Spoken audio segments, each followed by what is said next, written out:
Dig this and dig it deep. What if I had the power to gather all of my favorite MCs with the illest comic book characters and they became arch enemies? Inconceivable, unbelievable, yet as wild as it seems, the Emperor and Stan Lee would coach the two opposing teams. Keep it clean, no bats, no gats, guns, or interference. Comic book characters would go head up with raw lyrics. Now I take whoever might be on break from doing tours and have them sign up for the last Emperor's secret war. Sure, for that kind of capacity, we need a crazy large arena that might stretch from West Philadelphia to East Medina. If I'm able, I'd put it on pay-per-view through my label and give free tickets to my neighborhood bums with no cable. Yeah, that sounds fat. Now that we've squared away the propositions, let's begin with the ultimate tough man competition. Set it off, it's the fight of the century. KRS and Professor X would battle each other mentally with rhymes. These two team captains waste no time. Charles Xavier tried to invade Chris Parker's mind. He shot a cerebral probe at Chris's mind, but he missed it. Professor X taken out by the Blastmaster's metaphysics. Round 2, new fight, word to life, you gotta see this. Locked in Mortal Kombat is Doctor Strange and the Genius. Yeah, son, he's no match, let that graphic wizard have it. My liquid sword slashes straight through Doctor Strange's magic. Another hero down, and now the score is 2-0. My words from the Genius, and he's still my rhyming hero. Now the next fight was conducted in a rough-like manner, specifically between Reggie Noble and Dr. David Banner. Or should I say the Incredible Hulk when he's amped off the gamma? But Reggie Noble soon became the Incredible Redman and slammed him. You know how Redman gets when his adrenaline starts pumping. Started skitzing in the ring, so then the Thing tried to jump in. Ben Grimm leaps into the ring, and after Redman he lunges, but Reggie Noble dropped him with 2 bricks and he punches. Rhymes by the bunches, bums get dirtier than Middle Eastern dungeons. Ready to set this like Detective Columbo in his hunches, while the refs clean out the ring cause the last... Welcome back to the Why So Serious podcast, YouTube show, channel, I don't know. I'm your host, Brandon. Brandon, you're not, audio's not working. Oh, shit. I can't hear you. Oh, my God. Can you hear me now, Mike? Yep. All right, we're live, Michael. I was doing the intro. You should have been able to hear me, but I don't know what happened. But, oh, I think I know what happened. Hold on. Damn, this is bad. I have to edit this. Can you hear me now, Mike? Yep. All right, hold on. Let me try something. Can you hear me now? Yep. Oh, there we go. Okay, I know what I did wrong. All right. Gonna switch some scenes. We're doing this live. It's been a while, so we're trying to figure.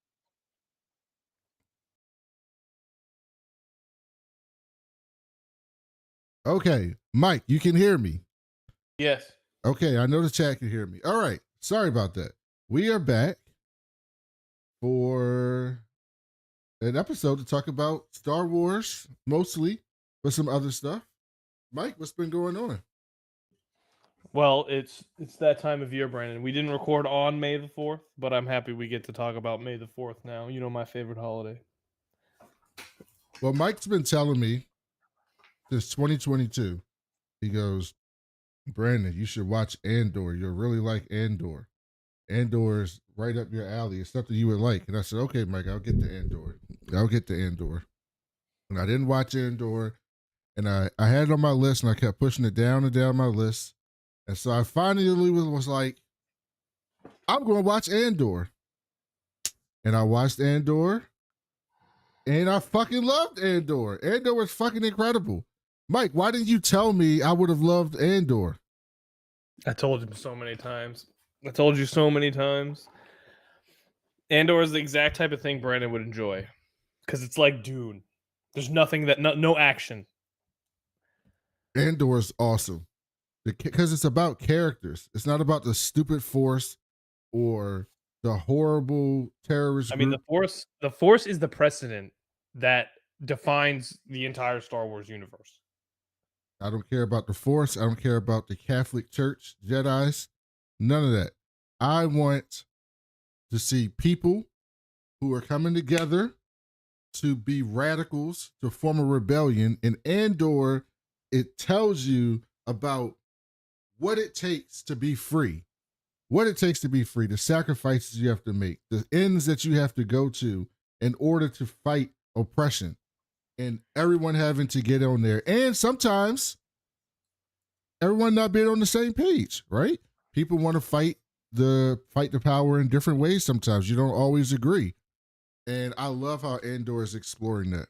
Mike, do not spoil what I haven't seen because you're a little bit ahead of me.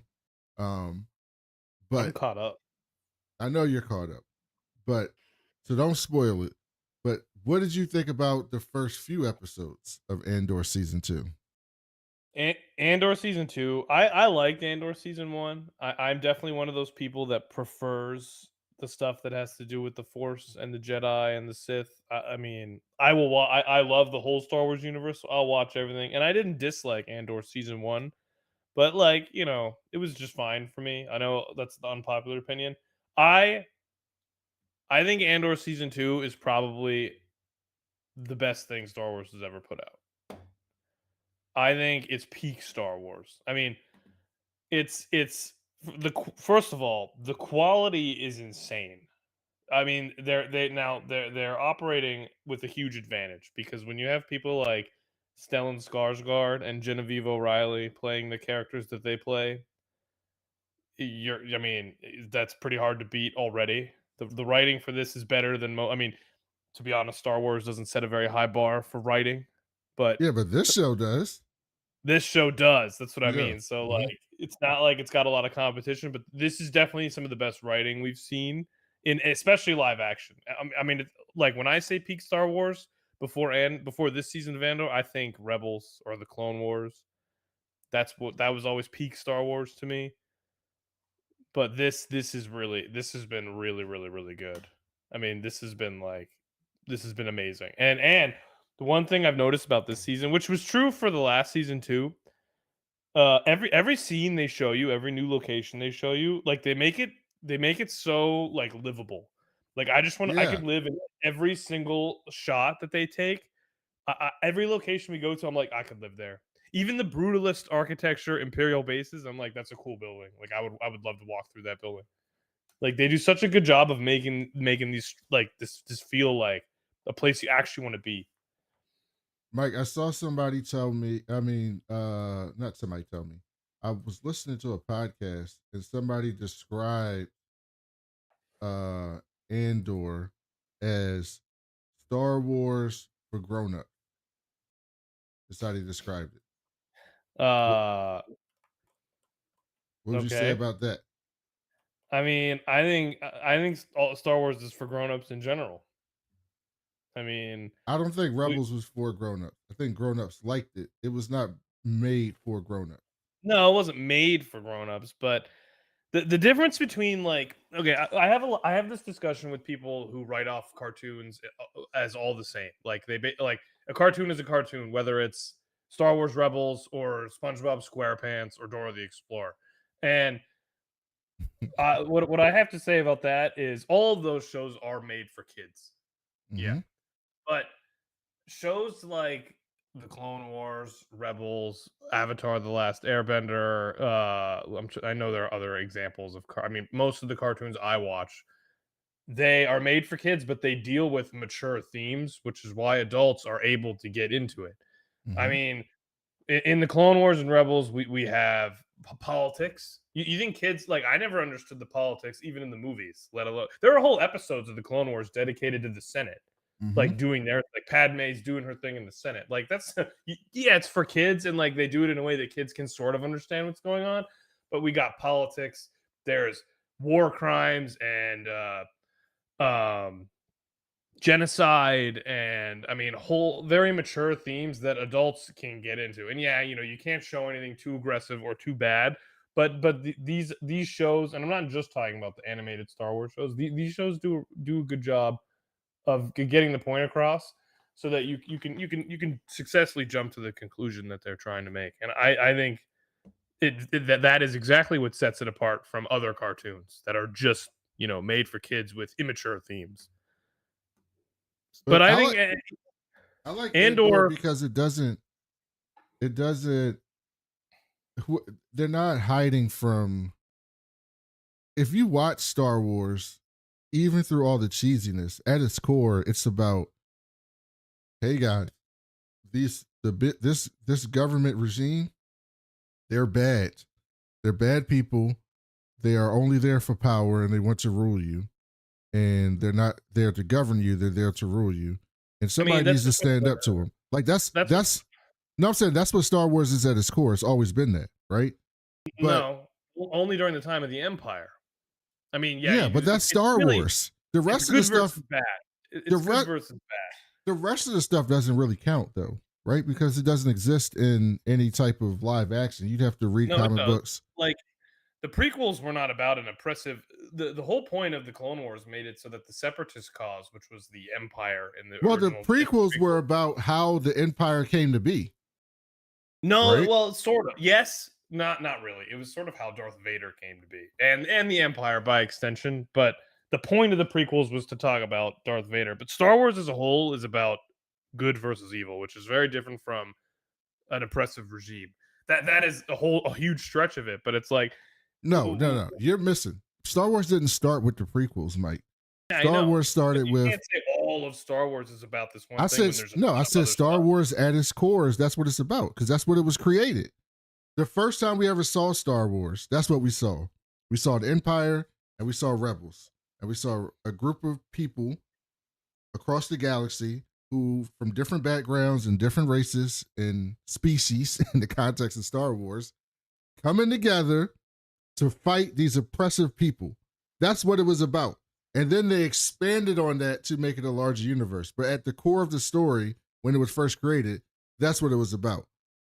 And I think people forgot about that, right? Because I think of all the other stories that expanded from it, it became about the Jedi and this and that. And I never viewed Star Wars as that's what it was about. I viewed what you thought it was about. It was about good versus evil, except the difference between Mike and I is I don't think the Jedi are good. I think the Jedi are less evil than the Empire. Like significantly less evil, to be fair. Significantly less evil, but I would not call them good. Brandon's I think not aware of some of the extended lore where what dark side force users are actually capable of that he's just never seen.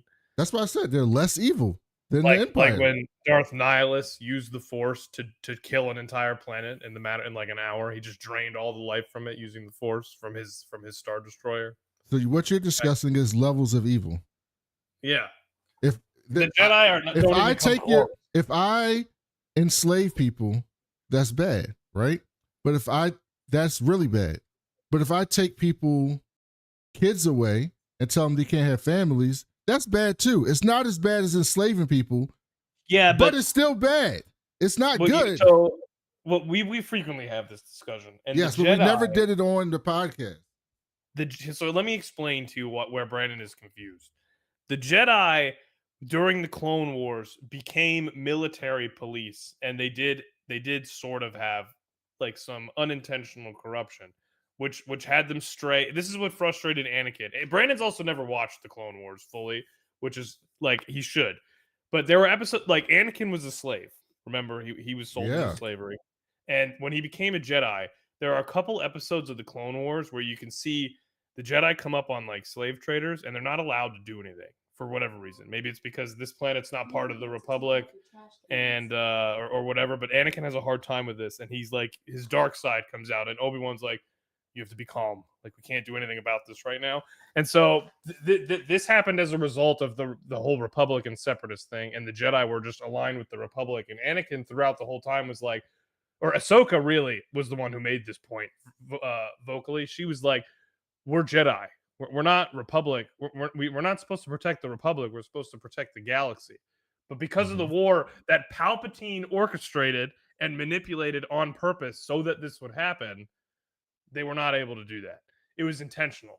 But if you look at the Jedi outside the context of the Clone Wars and what happened to them during the Clone Wars, they're not an evil organization by any means. When you watch episode 1, okay, Phantom Menace, and they go to Coruscant, and you see the Jedi, what are they doing there? What do you mean? What are they doing there? The High Council? No. What are they doing there? They're training. Who are they training? They're training the younglings. What are the younglings? The kids. Are they in school? Do they get to leave and go home after class? They can leave. They can leave. They can leave. Okay. You sound like They a they cult showed leader. You sound like the a Jedi cult left leader right in now. You know what cult leaders say? the You guys Jedi are left free to you're free to leave they whenever you showed in want. the Acolyte. They showed in the Acolyte. She left on her Yeah, own, just left. You can that's do what that. You can leave. that's what the cult leaders say. But if you leave, you can't be a Jedi. You're no longer a Jedi. If you talk to your mama, you're no longer a Jedi, right? If you go to your grandpa's Brandon, funeral, you're no longer a we talked Jedi. about this during the Acolyte when we talked about it, and you sort of agreed with me. We have seen how dangerous dark side force users can be. So what? One dark side force user is capable of wreaking so much destruction. You can't leave that kind So of you power. gotta lock them all Think up. about it. Take the issue of gun control and then give everyone a nuclear weapon because that's what the force is, and anyone can have it. Do you know No, how what hard you're that would saying be? is no. What you're saying is there's some terrorists out there that are bad from Middle Eastern countries. So I need to double and triple check any Middle Eastern that Oh, comes but here. those it's these terrorists can wipe out entire planets. Okay, That's the so what? scale. The scale The is Jedi should much stop them. higher. Y'all got They there tried, was but it's 10,000 of them. Why they ain't stop them? they tried.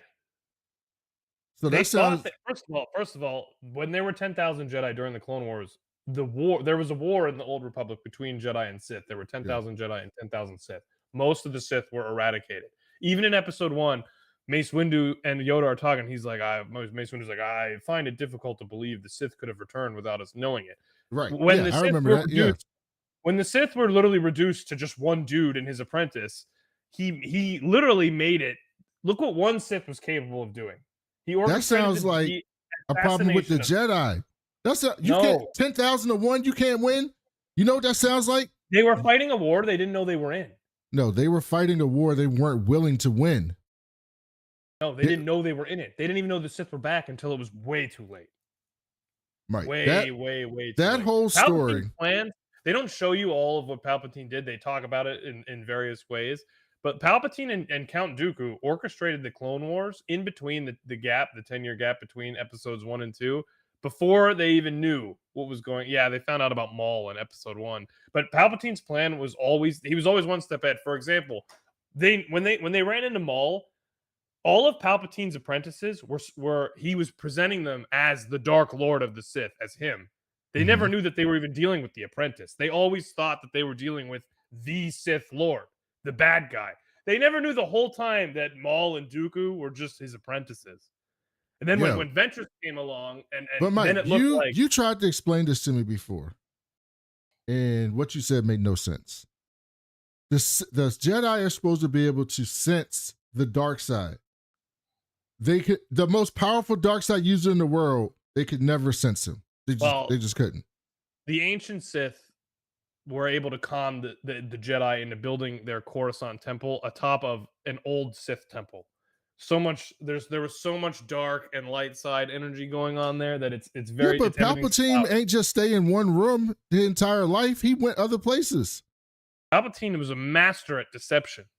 He was very strategic. Everything he did was incredibly well thought out and calculated. Yeah, he never but they couldn't sense the darkness in him. They could do it for everybody else. He didn't leave. He never left that often. And when he did leave, it was very, very carefully planned. And eventually, Anakin did figure it out. Anakin did figure it out. Yeah. So it took Anakin to figure it out. Well, Palpatine wanted him to figure it out. That's only he was perverting his dreams and giving him these visions and manipulating him in the most psychotic way. I'm never going to be a defender. I love this conversation because you defend the Jedi like they're not. Because for me, it's about intention. The Jedi are trying to be these peacekeepers, and at the scale that they were operating, millions of planets, trillions upon quadrillions of citizens to 10,000 Jedi. Even if they have 10,000 Jedi, the citizens in the galaxy was immense. I mean, this is an entire universe of people. Have you considered? Think about it like this: even on planet Earth, there's 8 billion people. If there were only 10,000 like peacekeepers on this planet, you know how hard it would be for them just to keep up with 8 billion, let alone millions of planets this size. Have they considered maybe not ruling all the planets? They consider that? They don't rule the planets. The planets are ruled by the Senate. Yeah, that's what I'm saying. They don't And the rule the Jedi planet. partnered with the Senate. Yes, and then when Palpatine orchestrated the Separatist alliance, the people leaving the Republic, he intentionally put the Jedi in a difficult position Here's what the because for the Jedi are to Jedi, me. because the Jedi were so when you're first taught about the Separatists, you're presented this idea of these horrible tyrannical people, like they're awful, they're the bad guys. You don't even really know why. Then you get into the Clone Wars, and there's a couple episodes where Ahsoka is going with Padme's like, no, these are still people. We need to like talk to them. She has friends from before the split on some of these separatist worlds that she wants to talk to for mutually beneficial reasons, things that'll help the Republic and the Separatists. So she goes and she brings Ahsoka because Anakin someone insisted that the senators all need to have protection. And then Ahsoka goes and realizes the people on the Separatist worlds are very happy. They're not like being oppressed or whatever. The Republic isn't oppressing their citizens. Neither is the Separatists. It's just a battle of ideals, and it got all confusing and complicated. And it intentionally. This is why Palpatine did it. It put the Jedi in a difficult position.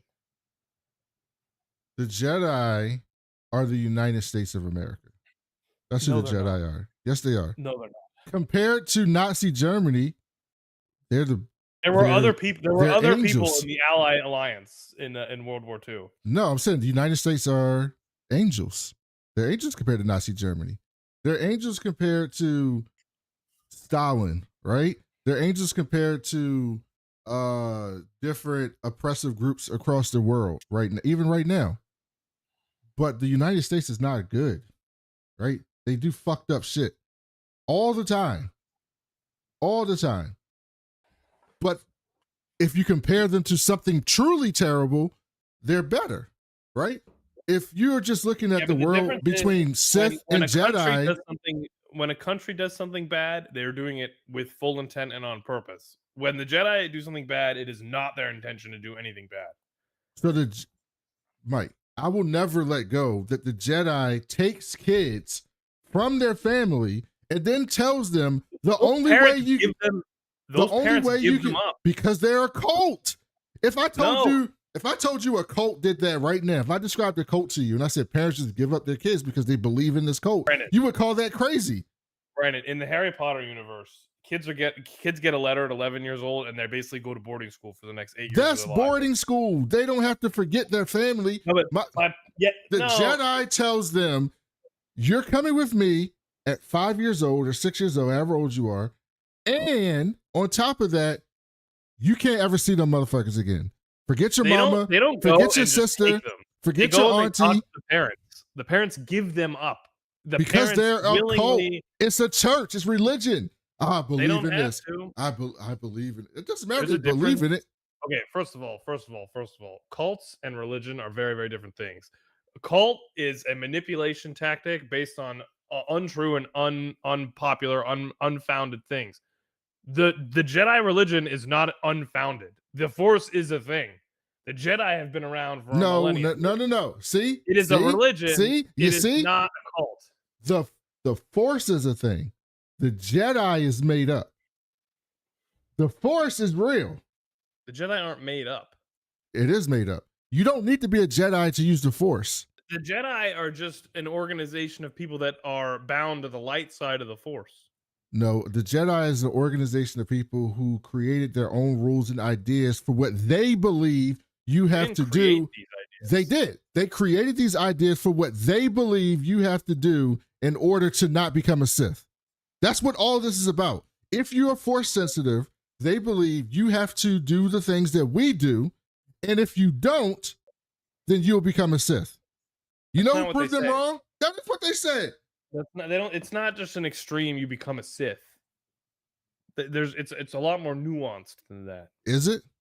Yes. So what are they so afraid of then? I mean, they even acknowledge that they're always being tempted by the dark side. It's a metaphor for religion, not a cult. I mean, unless you're one of those people that calls religion a cult. Religion and cult are not the same thing, but they share similar things. But they're not the same. No, they're not. But in a way, it has always, when Star Wars was first created, it was always meant to be an allegory for like good versus evil, religion, good, versus, like You could say probably Catholicism or something. The ideals of Catholicism versus the ideals of like Satan, with Palpatine being like the Satan Hitler in the metaphor. You can't say that those are bad people. What he did now. How many people in our world have died in the history of the world because of religion? Most conflicts are fought in the name of religion, but we're not in the Star Wars universe. Okay, then that's just. But just allegories. What my point is. Okay, but are the good guys who do bad things in those conflicts? Are they bad people? No, they think they're right. They think they're doing it for good. But are they bad people? Not to them. No. When we bombed Dresden, were we bad people? When the UK did, we really didn't do it. Yeah, we were bad people. What I'm saying to you is, No, but I'm saying, are we? Because that's a matter of debate. It's not really a debate to me. They were doing it to us. We had to do something to get them to stop. This was the only way. That's what they thought. But we've also done a whole bunch of fuck shit to destabilize the entire. But this is my example right now. Like, but this is my point. The world, given what we were up against. Yes, compared to the Nazis, we weren't bad people. Okay, we wouldn't have done it without the Nazis. But we also dropped the nuke, which a lot of people at the time and ever since then think we did not have to do. At the time, people act like, at the time, everybody supported it. At the time, everybody did not support that. At the time. Since then, everyone has not supported it. It was a choice that we made. That was a choice. So if people think we were bad people for doing that. decision was made by one person. Well, yeah. But if people think we were bad people for doing that, well, we as a country. That's why this example doesn't work. Like, that decision was not made by the United States. It was made by one guy who acts as a representative of the United States. Sure, yeah, but I mean, that person was, that decision was made with other people's input of representatives of the United States. That's how it works. Yeah. So what I'm saying to you is, you're talking about a handful of people. And what I'm saying to you is, the Jedi, they're not a democracy. The Jedi's not a fucking democracy. They don't vote. That's why they have a council. They put things to a vote. And who votes? The council votes. Not every Jedi alive. The people they represent, on the council, like the United States. They have representatives who represent the Jedis. Yes, exactly. And so the Jedi, their beliefs are, if we get you when you're young and we teach you the way of the Jedi, if we identify that you're Force sensitive and we get you when you're young and we teach you the way of the Jedi, that will prevent you from becoming a Sith. That is what guides them. That is what guides them. It is what. So why else would you tell? Okay, so Mike, tell me, why else would you stop people from being your family, being with your family, having girlfriends, having wives? They believe the Sith to be eradicated. It's not like they're like, you're not going to be a Sith. It's, we are agents of the light side. We want there to be goodness and peace throughout the galaxy. You have been blessed with these incredible gifts, and your family has given us permission to shape you into an instrument to use those gifts for the betterment of the galaxy. Thank you. You're called to a higher purpose. You're proving my point even more. So, in this context, they don't even think the Sith are around anymore, right? They think the Sith are eradicated. That's right. So even with the Sith eradicated, they are still taking people from their family when they're kids and then telling them, you can't have any type of connections besides us. No wife, no husband, no girlfriend, no mama, no daddy, no brother, no sister, no auntie, no best friend, no mentor, nothing. Your life is us, and the only way this works is if you cut everything out of your life except us. If I told you that in real life, you would call that a cult. If I told you that in real life, you would call that a cult. And you know you would call that a cult. It's not a cult. This is a whole universe based on the Force and good and bad. And there is some blurred in the middle, but it's the middle is better. That's why Ahsoka rules. Because Ahsoka said, "Fuck y'all rules. I'm out of here." That's what she said. She only left after she was falsely blamed by something, and the Jedi turned their back on her. And she fucking left. Fuck your rules. She did leave. Yeah, that's right. She's the GOAT. That's why she's the greatest of all time. So, Mike, talk to the people because we've never had that discussion on the podcast, so I love talking to you about that. Tell the people about what's the other show called? Tales of the Underworld. Tales of the Underworld. What'd you think about that? I mean, the Tales series is really good. It suffers only from being too short. It's the anthology series. Okay, so what was the ones this time about? I don't care about the being spoiled third- about this. This is the third. I mean, it's not like incredible spoilers, but they focused on Asajj Ventress and Cad Bane. Okay, who's Asajj Ventress? Asajj Ventress was Dooku's top assassin. She was a Night Sister witch, force sensitive, who Dooku was training. He presented the idea to her like, "You're my secret apprentice, and together you and I are going to take out Palpatine, and I'm going to be the Dark Lord of the Sith, and you're going to be my actual Sith apprentice." Which she agreed. But Palpatine, being the genius that he is, found out and ordered Dooku to kill her to prove his loyalty to Sidious. And Palpatine ordered Dooku to kill her. And when he tried to do, he failed. Then Ventress went rogue. Eventually, after the events of the Purge, eventually not becoming good, but leaving the dark side and sort of becoming a neutral character. And in the anthology series, we see her after the events of the Purge in the time of the Empire. She decides to help a Jedi Padawan find the path. So she's still alive. She's alive.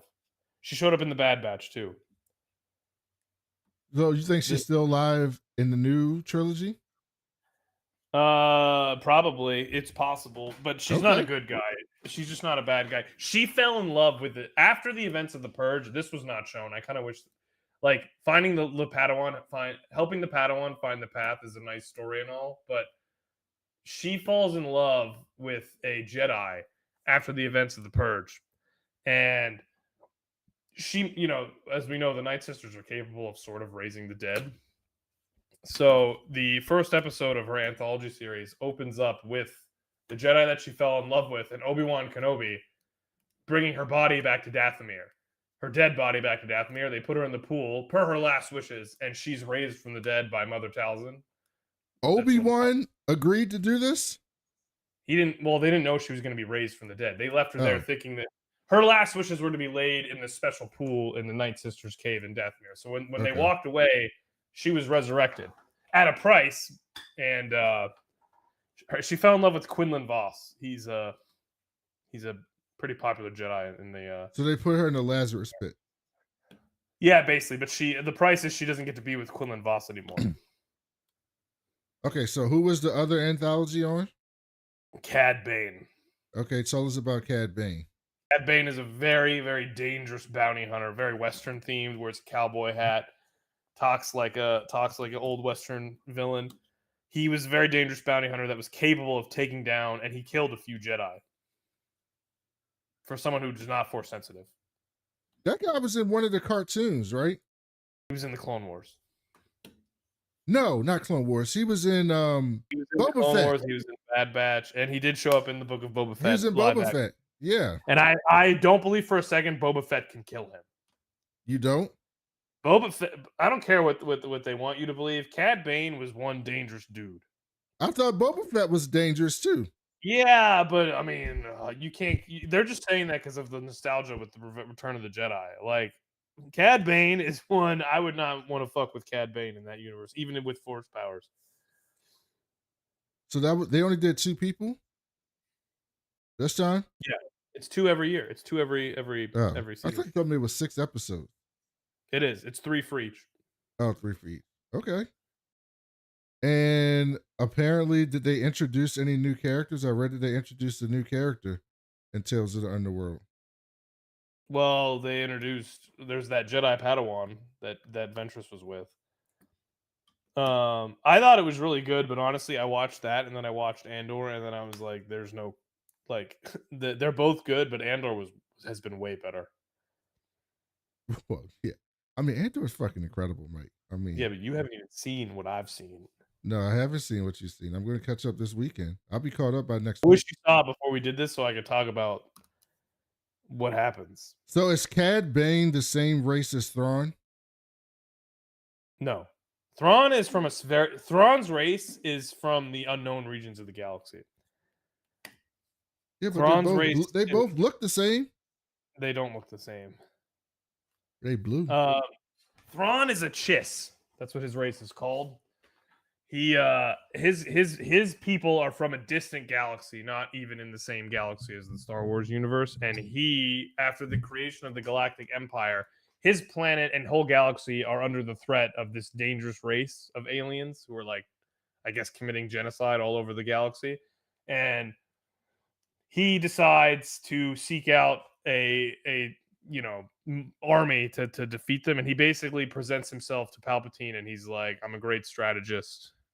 Like, I will help you get you whatever you want if you send the Empire to my planet to protect them. And the deal becomes mutually beneficial.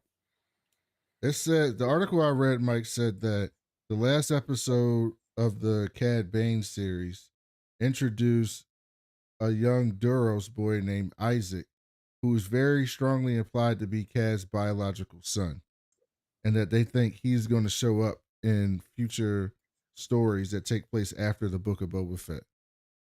Did you get that from watching that? Yeah. I mean, they're making some changes for the live action stuff to make it simpler to tell, because a lot of these, like what I just said, was told in Thrawn's novel and then retold in the comics. There was some Thrawn comics. So speaking of Thrawn, Mike, are you still excited for the Mandalorian movie? Yeah, I mean, absolutely. That's supposed to come out next year. The Mandalorian and Grogu, the name of the movie. Yeah, I mean, and Ahsoka season 2, we're gonna get more Thrawn. I kind of hope we get more. Like, Ahsoka season 2 needs to be the length of Daredevil Born Again. Enough of these like 8 episodes, or even Andor. Enough of these like 8 episode miniseries. It's too condensed. 8 episodes is fine. I think some of them Star Wars shows was 6 episodes. 6 is not enough. 8 is not enough.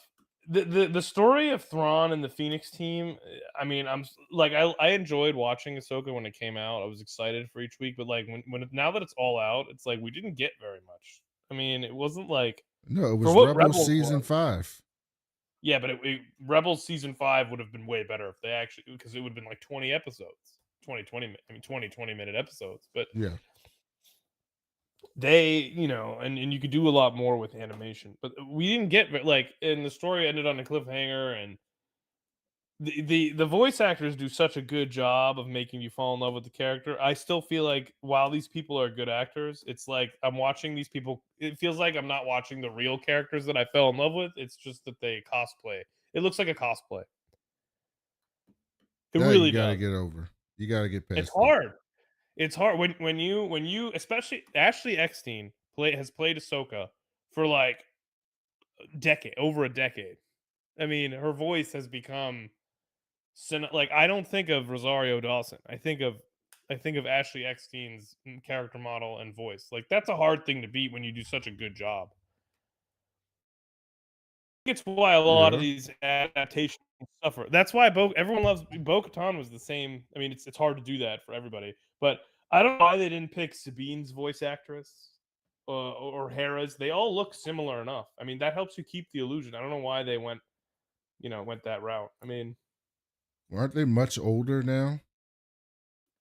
They should be much older in the show.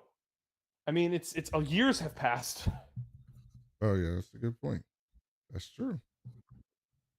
So now, Mike, the question becomes: we'll get to Daredevil in a second. The question becomes with Star Wars is what's the next what's the next thing that comes out? It might be that movie. Upcoming Star Wars project. Let's see. Tales of the Underworld. We have Star Wars Visions season 3. Did you ever watch that? That's the anime stuff. It's not canon, and it's not really my thing. And then there's the movie after that. So yeah, the movie's the next one in canon. Jon Favreau's The Mandalorian and Grogu movie that comes out next May. So a year from now, literally a year from next week. And then Maul's getting a show. Yeah, Maul's getting a show, Shadow Lord. And then there's something called Star Wars Starfighter. I don't know what that is. Let's look. These were announced at Star Wars Celebration in Tokyo this year.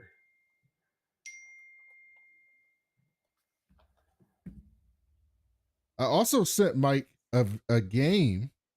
Did you see the game, Mike? The board game? No.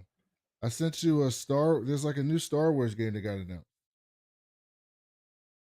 Star Wars Starfighter is a standalone Star Wars movie set 5 years after the rise of Skywalker, focusing on new characters and new adventures in the galaxy far, far away. That's going to be a tough sell. It takes place when? 5 years after the rise of Skywalker and focuses on totally new characters. Oh, yeah, I'm in. Give me that. Inject that into my veins. That's what I want, Mike. Why? Because I'm sick of the Skywalker saga and anything around that. But it's kind of boring if there's no enemies. Why do you assume there's no enemies? There's always bad people in the galaxy. Yeah. Right? Ryan Gosling was announced as the cast. Oh, that's interesting. I wonder who he's going to play. Yeah, I don't really love the idea. I think he was just put in because of the success of the Barbie movie. I mean, he was excellent in that movie, by the way. I didn't watch it. That doesn't surprise me, Mike. We know you. Why would I watch that? Because it was a great movie. Okay, there's a lot of good movies that I don't watch because I'm not interested in the content. I know. That's why I said it doesn't surprise me. You said, why would I watch it? I said, because it's really good. No, yeah, but I don't watch everything that's good. Star Wars Zero Company. I think it's what it's called. Yes. What is? Star Wars Zero's Company. That's what it's called, the new game. So we're going to see. I'm sure at some point we're going to get another Jedi game, too. What do you mean? The third, like Cal Kestis. Oh, yeah. How you forget about Cal? That would be exciting to get a new Cal Kestis game. I want to see Cal Kestis show up in the real world. If they don't use his character model, which, by the way, looks exactly like Cal Kestis because they did that on purpose, I think I'm done. Well, I mean, that guy is close enough to the age where he should be that they probably would do it. The Rebels characters are close enough in age. I don't know why they did. Have you seen Sabine's, like, what her actress looks like? No, but the Ashley Eckstein doesn't look anything like Ahsoka. Ashley does not. Sabine's does. She's like an Indian woman, and Sabine was dark-skinned. Yeah, Sabine was dark-skinned. She was like maybe half dark, half like dark something. I don't know if it was black or Indian, and maybe a little. Her mom was definitely Asian, so I could believe she was mixed. But like her actress could have played her. Look her up. She looks more like her than Natasha Liu does, whatever her name is. Mike, you gotta let your childhood go. They did such a good job. The people in Ahsoka did a good job. You're just not giving them a chance.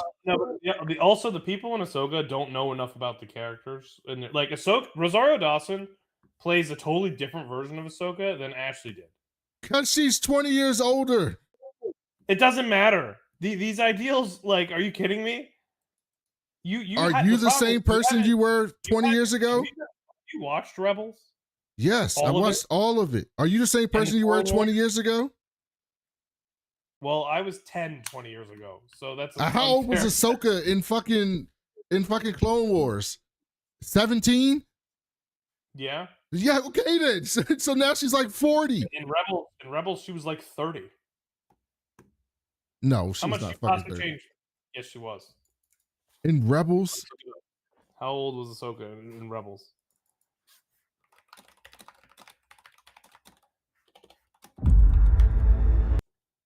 She was approximately 31 years old at the start of Rebels and 36 by the end. How much do you possibly change over 10 years after 36 years old?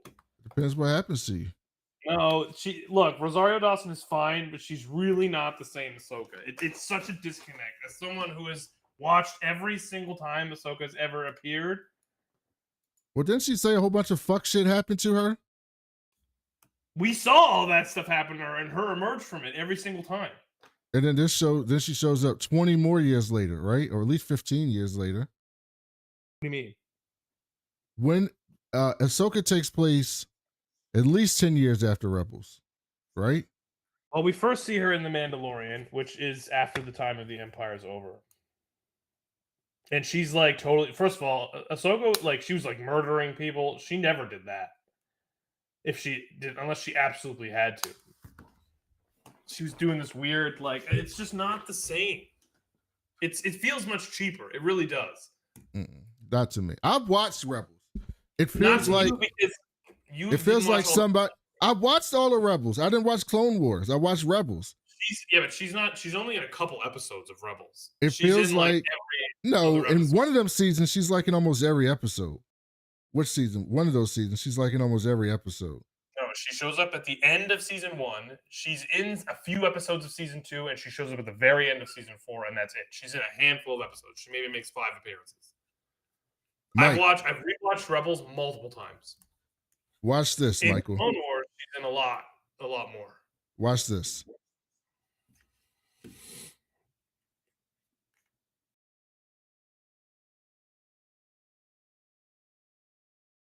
There's no sound.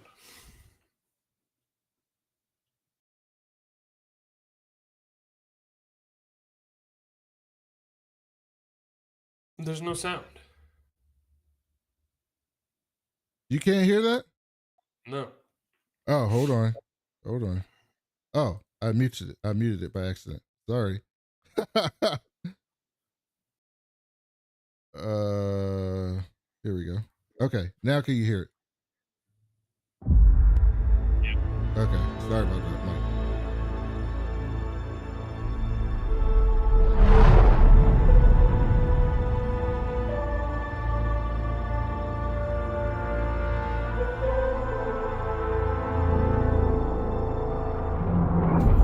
When people talk about the Clone Wars, they talk about the big moments, the crisis points, planetary invasions, all-out assaults, cities bombed to rubble. Truth is, there's a war you don't see.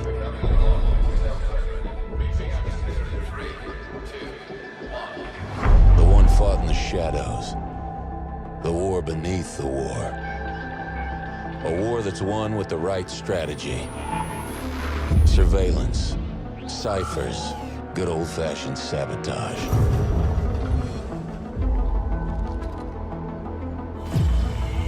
These aren't the heroes they tell stories about. They're professionals.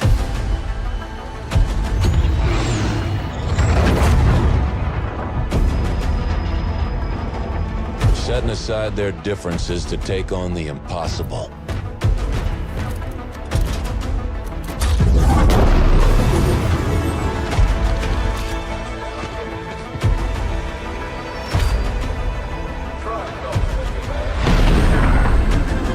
But that's the job, and they get it done.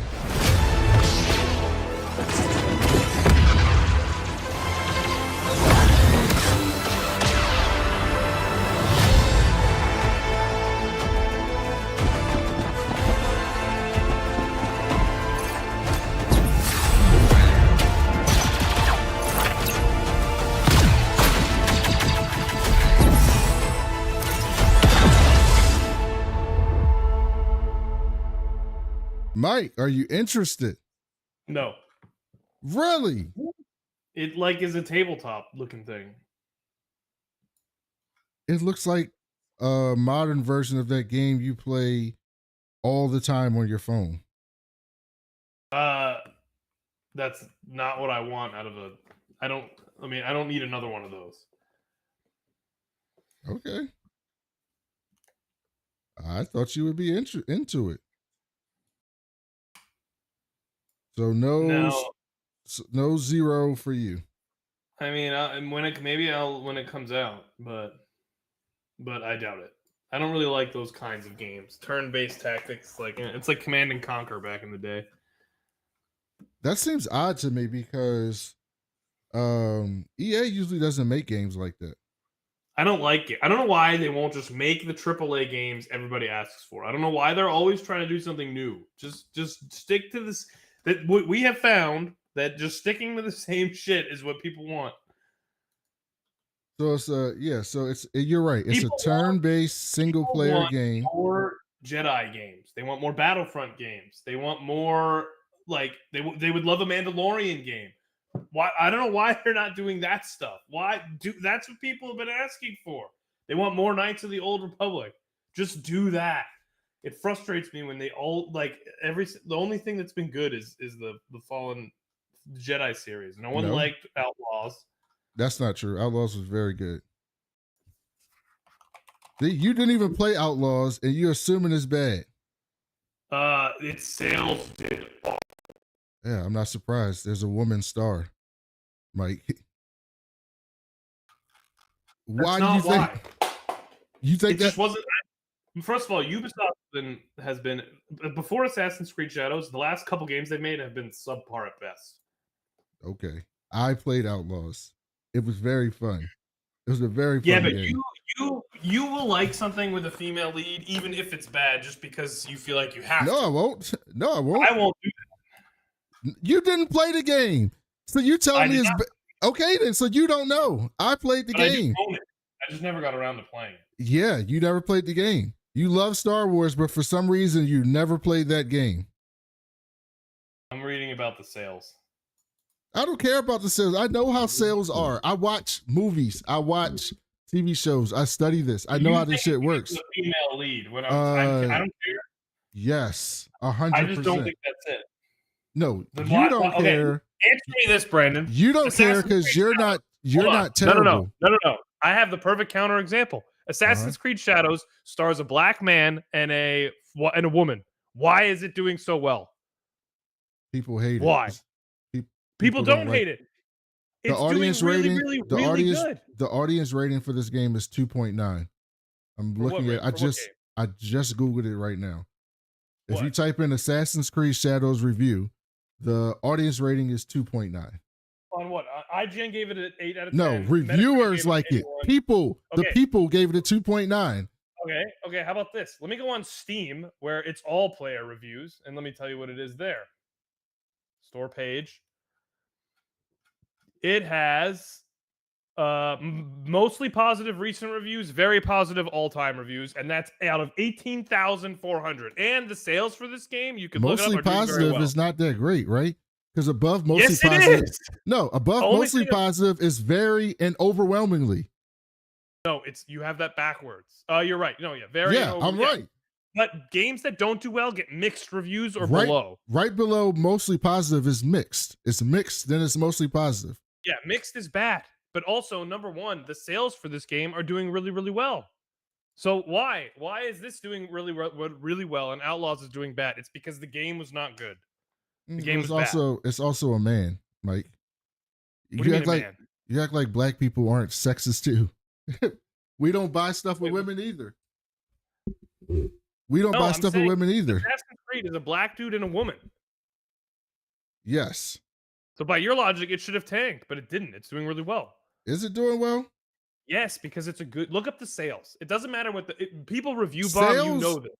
Yeah, but no, sales is the only real metric. People review bomb. IGN gave Star Wars Outlaws 8 out of 10 too.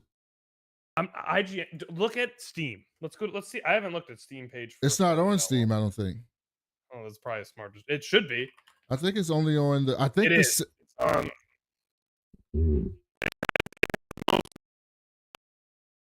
Yeah, a lot less people bought it, Mike.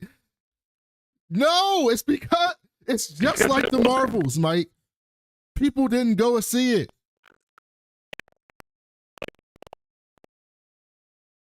Assassin's Creed Shadows has the benefit of being in the long line of a franchise that people love the franchise and buy every game. What franchise is Star Wars Outlaws in? Wait. Star Wars! No. What are you talking about? Star Wars is not a franchise in the video games. Video Yes, games. it is. No, it It's a isn't. franchise. No, it isn't. It's Different. it's a much Different. more popular No. franchise No. than Assassin's Different. Creed. No. Different developers make different Star Wars games all the time. And- It's not a franchise. And I would argue that being in the Assassin's Creed franchise now is actually a detriment because the last couple games have sucked. Let's look at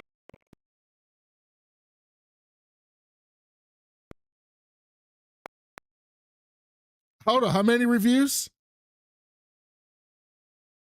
And how many was in Shadows? well, Shadows is new. Odyssey's been out a long time, right? Yeah. it- Odyssey was 2018. That was a long time ago.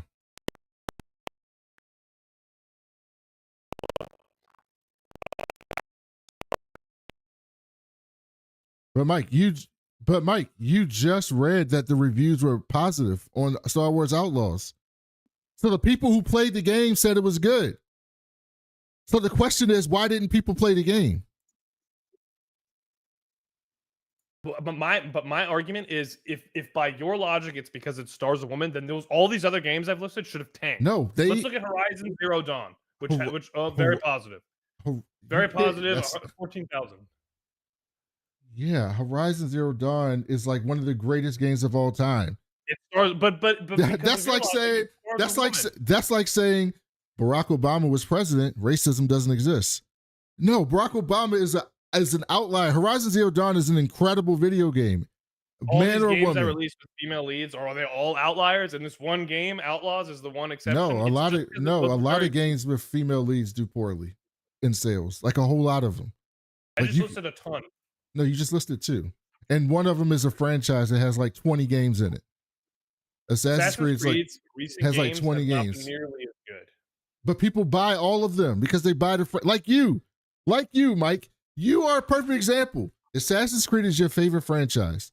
You buy every game. You don't like all of them the I same. don't buy games based on the gender of the main character. No, but I'm not talking about you when I'm talking about these people. What I'm saying to you is you like Assassin's Creed. So you're going to buy every game when it comes out. Whether you like it or not is dependent on if the game is good. You know what's funny? You want to know something funny? So Assassin's Creed Shadows has more sales by a significant margin than Outlaws. And you say Star Wars Outlaws got a 2.9. Look up the same thing. Assassin's Creed Shadows also got a 2.9. That's what I said to you. But it's sold much more. But it's sold because much it's more. a franchise, Mike. No. Okay, let's It's look a up different one. franchise. It's a franchise with 20 games. Let's look up another one. All right, let's look up Horizon again because it's got a. You can't compare Horizon. People hate Horizon. I see comments about it all the time. No. This one got a 4.7. Horizon is one of the greatest games of all time. It was up for like awards and shit. Like you can't, it was up for like video game awards, both of them. You What can't about The Last compare. of Us Part Two? People hated The Last of Us Part 2. You told Sold me really this. well. No, yes, because they bought it based on the first one, and then when they played it, they were mad. They were only mad because Joel died, not because it starred a No, woman. Mike, you said the opposite. We have a show. I can look in the archives. The people listening can find the archives where we talked about The Last of Us Part 2 on It this got a three. podcast. And you got a three complained here. and you complained about the people complaining about the game and how they're only mad because you brought it up to me because I didn't play the game yet. And they were mad because they made Ellie gay and they thought it was bad and this and that. You did a whole show. There's a whole show on this feed of you, Michael, saying this, not me, because I didn't play the game at the time. You were telling us about it. You were telling me and Devin why people were mad about The Last of Us Part 2 and how they were stupid. You said that, not me. I will find the clip and add it to this episode. Yeah, that did happen, but it still sold really well. Because it sold enough for them to make a whole show about it. Mike, it sold well because a bunch of people bought the game because the first game was incredible. Okay, so you think of an example. What's an example? First of all, they don't make that many games with women leads, right? First of all, there's not that many where you don't have a choice, right?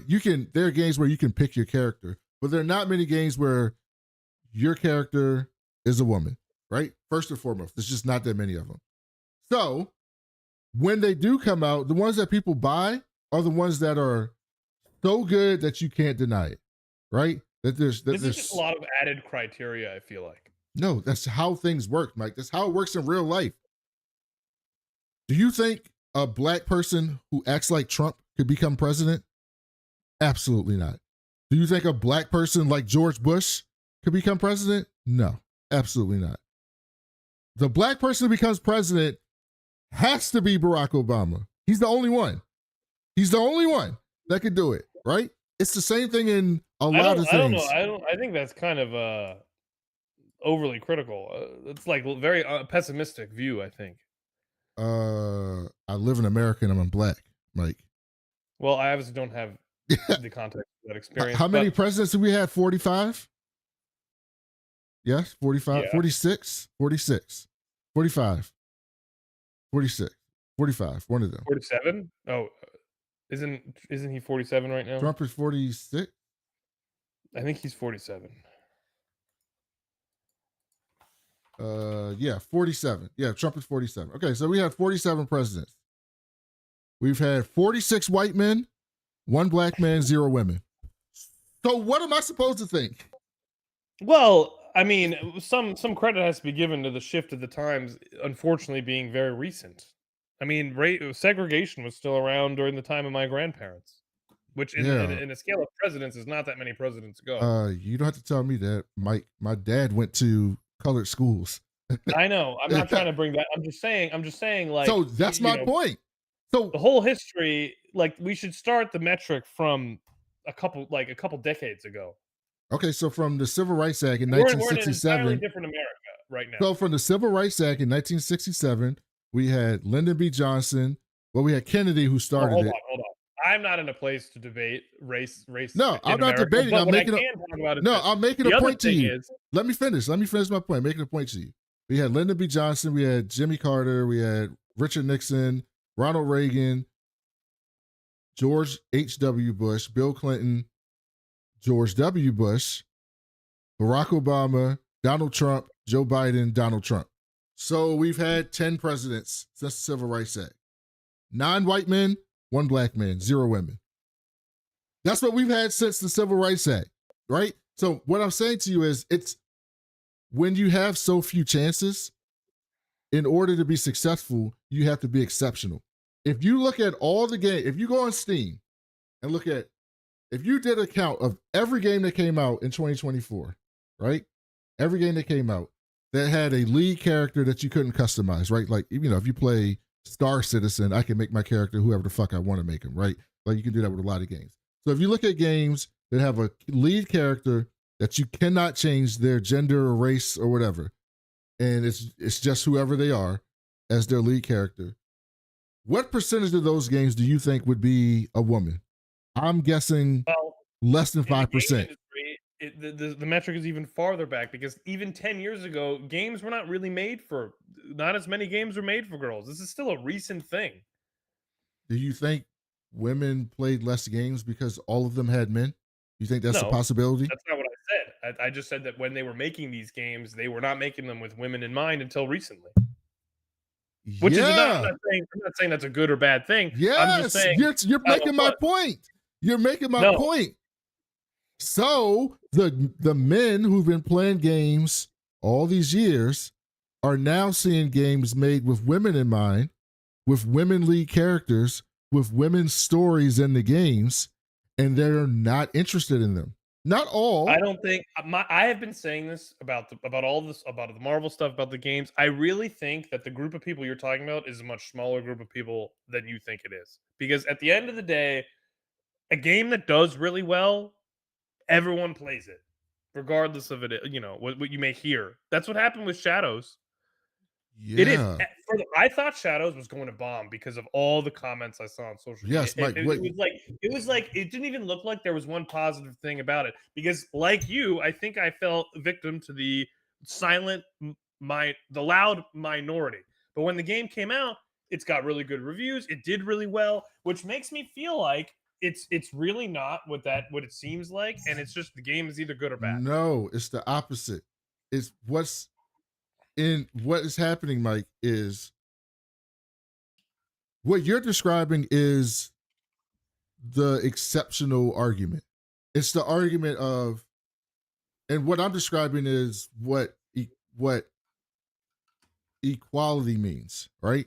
And so the difference is, I'll give you a perfect example with movies, right?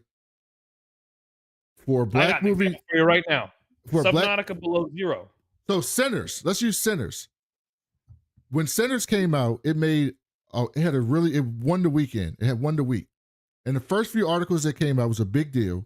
Was like, oh, Sinners might not make their money back. And it was, and a whole bunch of actors, from Ben Stiller to Meryl Streep, like actors who have nothing to do with this movie, came out and killed Hollywood Reporter and Variety for writing these articles about Sinner, because they were like, they would never write an article about this, about a white-led movie. Like, they've never seen it. But Sinners kept doing well and kept doing well and kept doing well, and it's great, right? Get Out, right? It's great, right? We know these movies because they're great. The idea is Adam Sandler still gets to make his shitty movies and gets paid a shitload of money about them. There's so many white male lead-led movies that get made every single year that bomb. There's actors that bomb over and over and over and over again, and particularly men, but particularly white male men, but men in general. And So you're saying this doesn't happen for black movies? No, it doesn't. Has someone told that to Tyler Perry? That's my point. Yes, this is the perfect example. You can pick out one, and he made it. Tyler Perry made it. Tyler Perry is at the top of the industry. Tyler Perry has a studio in Atlanta where all movies are shot. Marvel shoots their movies there. DC shoots their movies there. A lot of people shoot their movies there. Tyler Perry is the one. He's Barack Obama. He's Tiger Woods. He's the one. They don't let you have more than one Tyler Perry. There's one of them. There's one of them. And what I'm saying to you is, there's also much less black people. Yes. Right? Yes, So but doesn't that sort of make sense? But proportionally, we should have about 15% of the movies, and it's more like 2 to 3%. Is it now? I mean, I don't know those numbers. Yes, we make up 14.7% of the population, and we get like 3% of the movie director roles. So it's not even close to proportional, which is my point. So my point is, but if you are excellent, like Ryan Coogler, who has never made a bad movie, right? Fruitvale Station, Creed 2, Black Panther 2, Sinners. He's never made a bad movie. So yes, I mean, there's a lot of that what you're arguing is not true for actors. There's a lot of really, really good black actors. There's not. There's a lot. No, there's Denzel. There's Morgan Freeman. Yeah, you can name them. And how long could you go on a list and name white actors? 50 times as long. Well, again, they've been around much longer, and there's more of them. No, they haven't been around much longer. It's just that it's not proportional. White people have been making movies since like the 20s. Yes, Mike. That? Yeah. You don't think black people wanted to make movies in the 30s, 40s, 50s, 60s, 70s, 80s, you can name 90s? more because there's a lot more who have been around for a lot longer, whether or not they should have or not. Yes. And so now, Mike, what you have is, if you are excellent, you'll get your movie. Jordan Peele can get whatever movie he wants made, right? He made Get Out. It was an incredible smash hit. He made Us. It was an incredible smash hit. He made Nope. It was an incredible smash hit. Jordan Peele can walk into any movie studio and be like, I want to do this. Somebody's going to give him the money. Ryan Coogler, he still gets treated not well because he doesn't code switch, but he can go into almost any studio and get his movie made. So what that means is, so if someone were to say, black movies get a fair chance, look how much people like Sinners. Look how much people like Get Out. Look how much people like Black Panther. See? They like black movies. You can't, that's not how it works. You can't say, look at the ones that were exceptional, that were great, that were an exception to the rule. And so that means people like everything that they're made, that can be made. What I'm saying to you, to get back to this, people make a decision on buying a game oftentimes before it comes out. A lot of people do. They hear the hype about the game. They watch the YouTube videos about the game. They see the trailer about the game. How the studio markets the game is also a big part of it. And they go, I'm going to buy the game. And then you can have a game like Civ 7, right? Who has a terrible launch, right? When it comes out. I bet you Civ 7 sold a lot of copies.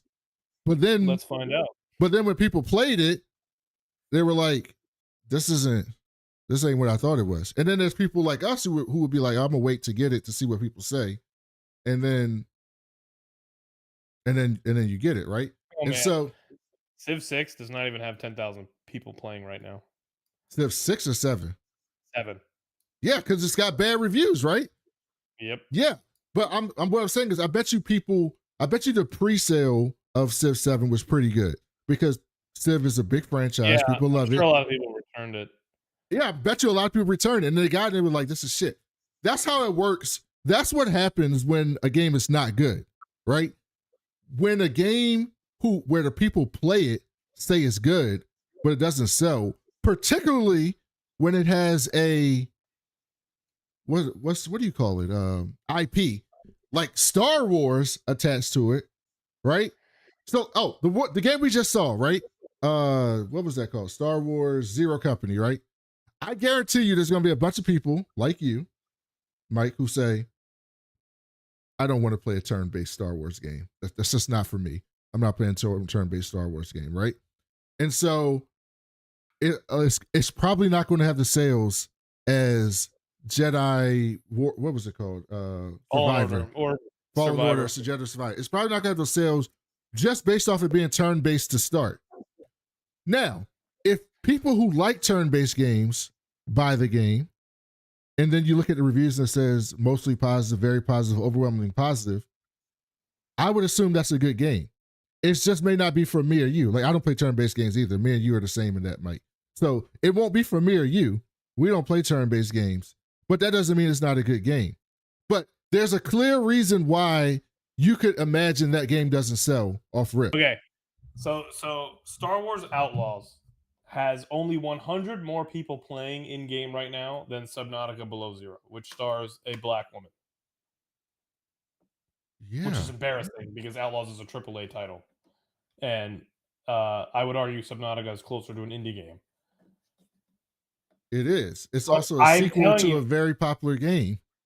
But Subnautica Below Zero had fantastic reviews. It's a much smaller game, so there's only 700 people playing right now. Star Wars Outlaws has 855 people in game right now. Yeah, 855. people didn't get the game. But you're also Because talking. But you're But I'm also. saying, But Mike, you're even also the talking Star about. Hold on. But you're also talking about the Star Wars fan base, which we know is toxic. We've yes. done shows on how toxic that fan base Even is. the good reviews. Let me tell you what some of the good reviews say on Steam. The recommended reviews. This guy, 84 hours logged. Outlaws is the perfect Star Wars tourism simulator. May not be the most original debug, or its systems are engaging enough to show promise. Okay, that's one.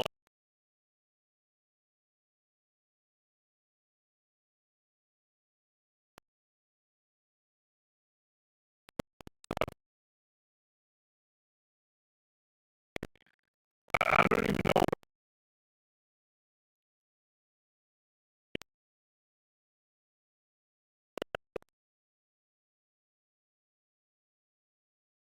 Yeah.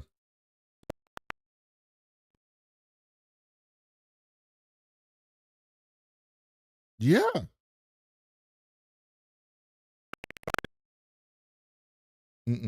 Yes, Mike. What you're saying is, if you want a woman-led game to sell, it has to be one of the best games ever. No, if you want your game No, to sell, because it has to be a good because game. they're bad games that sell all the time. People buy Call of Duty every year. They make bad games. Those games aren't good. Call of Duty is not. That is not the proper example. Call of Duty. Why? Because it's a franchise that people just buy because they buy it, right? Because they buy it every year. For the record, Call of Duty, you can choose your operator. There's a ton of black people, No, women. that's not what I was talking about. I'm saying it doesn't matter. In Call of Duty now. That's not what I'm saying. What I'm saying is Call of Duty sells. It doesn't matter if the game is good or not. It's going to sell. You know what other game does that? You know what other game does that? Madden. In my realm, in my football realm, Madden has been bad for years. It sells every year. Why? Because it's fucking Madden. Nostalgia. No, it sells because it's Madden. It has the name. So let me tell you, if I make a game as me, Yes. and it's bad, people are not going to buy it. But if I make Star a Wars really good Outlaws game, is not bad. No one says it's bad. fine. It says they say it's just fine. How many Even games the are just problem- fine? the positive reviews are not blowing it out of the water. How many games are just fine? Fine game that got just fine sales. Yes, and you didn't play it for what reason? Because you didn't hear very good things about it. I don't think you didn't play it because of the woman. I'm saying you didn't play it because you didn't hear very good things about it. Well, I mean, I watched. By the Ubisoft. By the way, you brought up Star Wars Jedi Survival. Why don't you look that one up on Steam? Well, I mean, I'm sure it better be good. I'd be disappointed if it wasn't. Yeah, look up that's a Jedi game. Okay, look up Star Wars Jedi Survivor. It's $14 right now. Yeah, what's the reviews? Oh, mixed. So worse than Outlaws. Oh, but it's sold. But by your logic, this should have done really, really, really well. But it's sold. Oh, you know why? But it's sold, Mike. Well, hold on. Have you read the negative reviews? It doesn't matter what the negative reviews are. They're negative.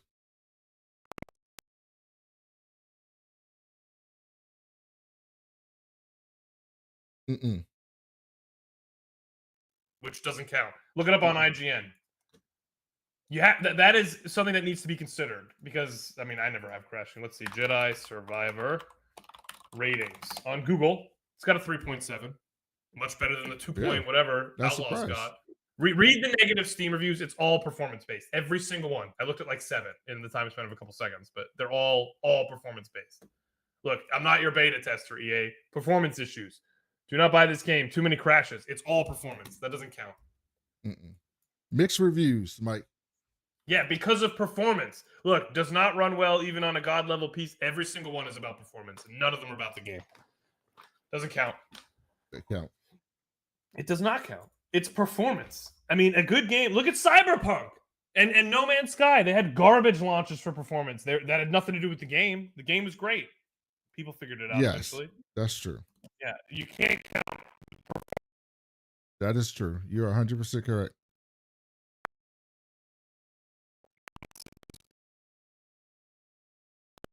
Well, you also have a different experience than me, Mike. You have to understand I don't think as many people. You don't see the world the way that I see the world. I try to. But maybe that's why it's easier for me to see it this way. Yes, it is. It's a lot easier. I mean, I don't want to ever say this because I don't have your lived experience, so I can't. But it's like maybe after years and years of feeling like like you guys have, it would be easy for me to see that was the problem in everything that I'm involved in, and maybe that's not entirely true all the time. Yeah, but that's what white people have been saying for forever, Mike. Well, I'm not trying to say it as an excuse. No, I know you're not, Mike. I'm not putting this on you. What I'm saying is that is the discussion for everything. That's the discussion for everything, right? Why aren't black people doing better in the world? Why don't they have more money? Well, if you just tried harder, it's not what it was in the 60s. Everything is better now. You could be doing better. That's not how the world works, right? Do you think, I don't want to I'm not going to get political, but it's a little political, but it's kind of facetious. Do you think that our country would elect someone like Donald Trump who runs on what he runs if that viewpoint didn't permeate through the world still today? So if that viewpoint didn't permeate through the world today, someone who runs on the platform that he ran on would not win the presidency. He ran on a platform against those things, against the things that you're talking about that have changed, against them, that we need to go back to a time where those things didn't exist. And in office, he is erasing all those things to go back to that time, right?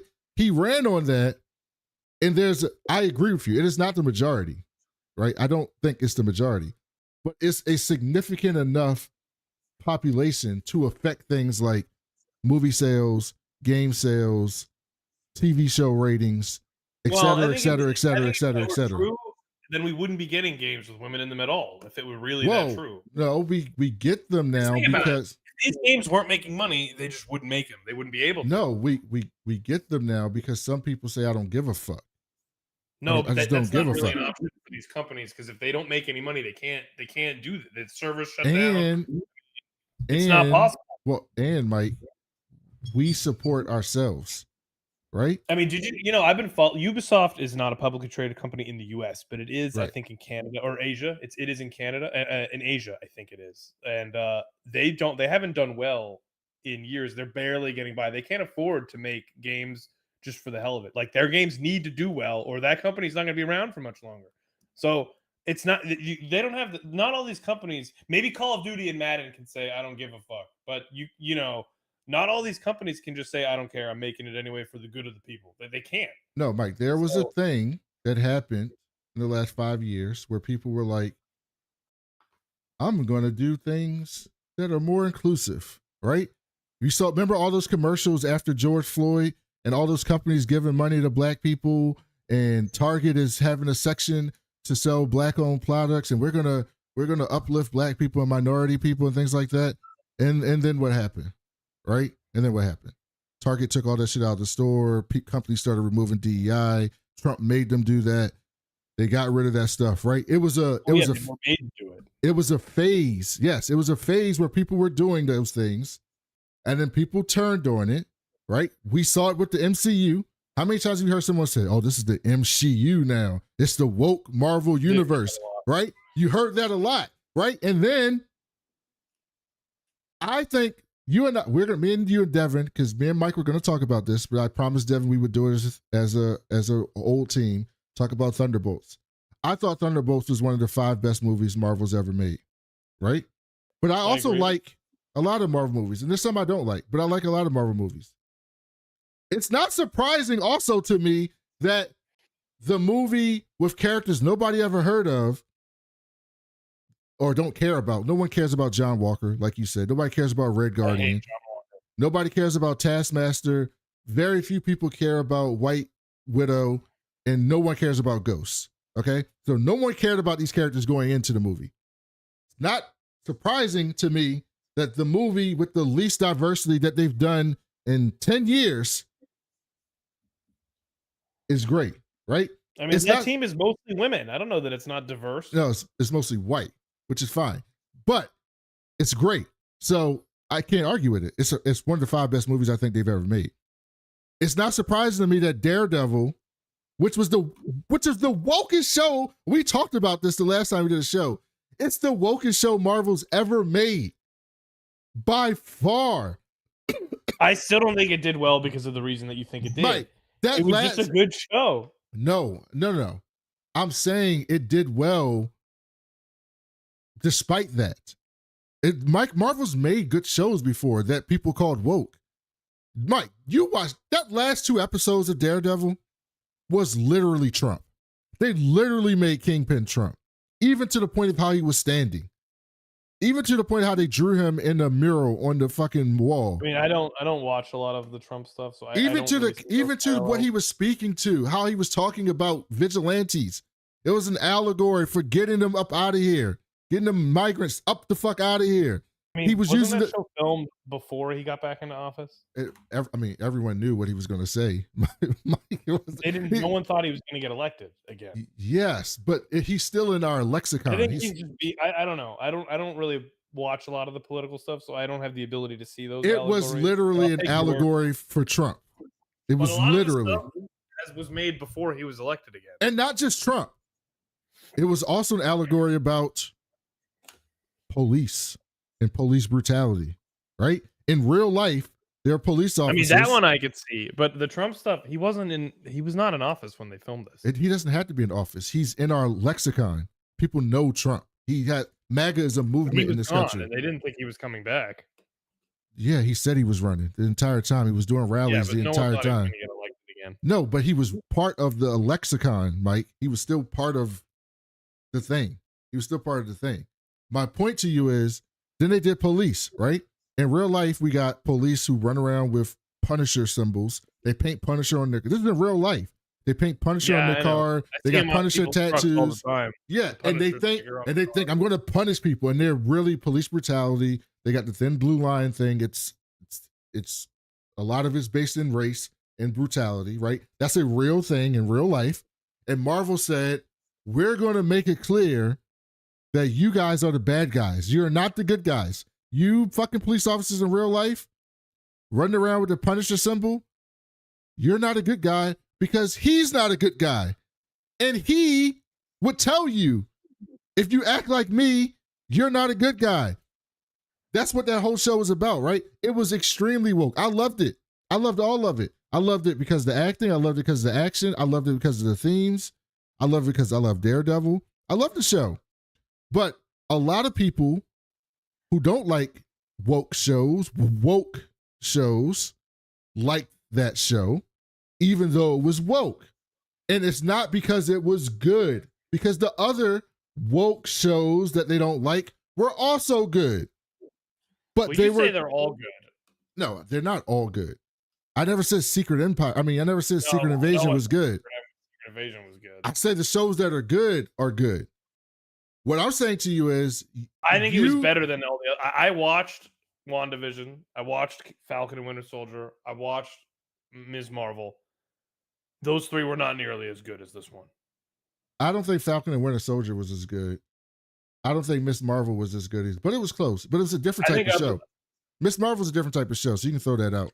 WandaVision, to me, is still the best show they've ever made. It is the best show they've ever done. I think this was better. Yes, you can have that argument. What I'm saying to you is, you're saying WandaVision wasn't as good as Daredevil. That's fine. There's no problem with that. Or you can say Ms. Marvel wasn't as good as Daredevil, or Falcon and Winter Soldier wasn't as good as Daredevil, or Loki wasn't as good as Daredevil. Like, you could say those things. What I'm saying to you is, what people say is, Ms. Marvel was bad, Daredevil was good. You see the difference? Do you see the difference there? Like, there's a difference there. I think that the production quality on Daredevil was like 10 times better than any of their other shows. It was like a movie. It wasn't. It was just longer. They actually were less expensive because it was less expensive per episode for Daredevil than any of these other shows. CGI, probably. Yeah, no, but also it was per episode basis. It was less expensive. Remember that episode on Daredevil in the bank robbery, right? The episode was very cheap to shoot. It was in one location, right? Yeah. It was in a building, no CGI, no costumes, no special effects. High production value doesn't mean it's better.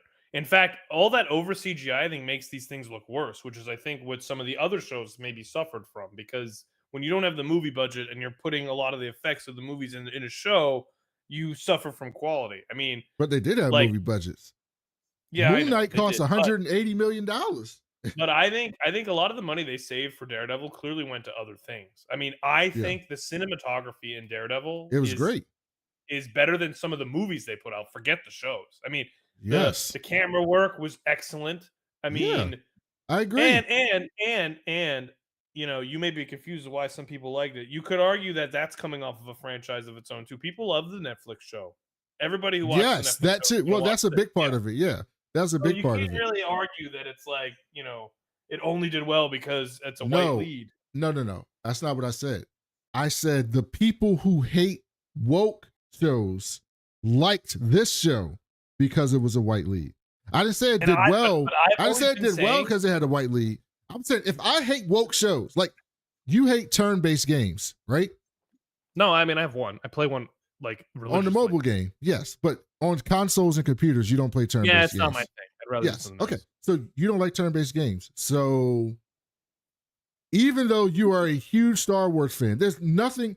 I've known you for a long time now. There's almost nothing you like more than Star Wars in like fiction. Star Wars is your thing. That's your one. That's your franchise. Yeah. You're not going to get that game. Well, I will say I might. I mean, it depends. I would. You're really there's a chance you don't buy that game. Yeah. Because you don't like turn-based games, right? Like if the story's really good and I need to know it for the lore, I'll probably get it rather than watch someone play it on YouTube. Watch someone play it on YouTube. Because I need to experience it. But it like I would need it. Like I'm not. I will get Jedi Fallen Order 3 regardless of what the trailer looks like. Exactly. I need to finish that story. Yes. This one I will not. But this sort of proves my point, where if it's good enough, everyone will watch it anyway. Yeah, but it doesn't matter if it's good enough if you don't like your problem. If your problem, the other thing that was this. But Mike, hold on, let me finish this. Then you go. If you said I don't like She-Hulk because I thought it was too funny. Okay. Not about She-Hulk. Right.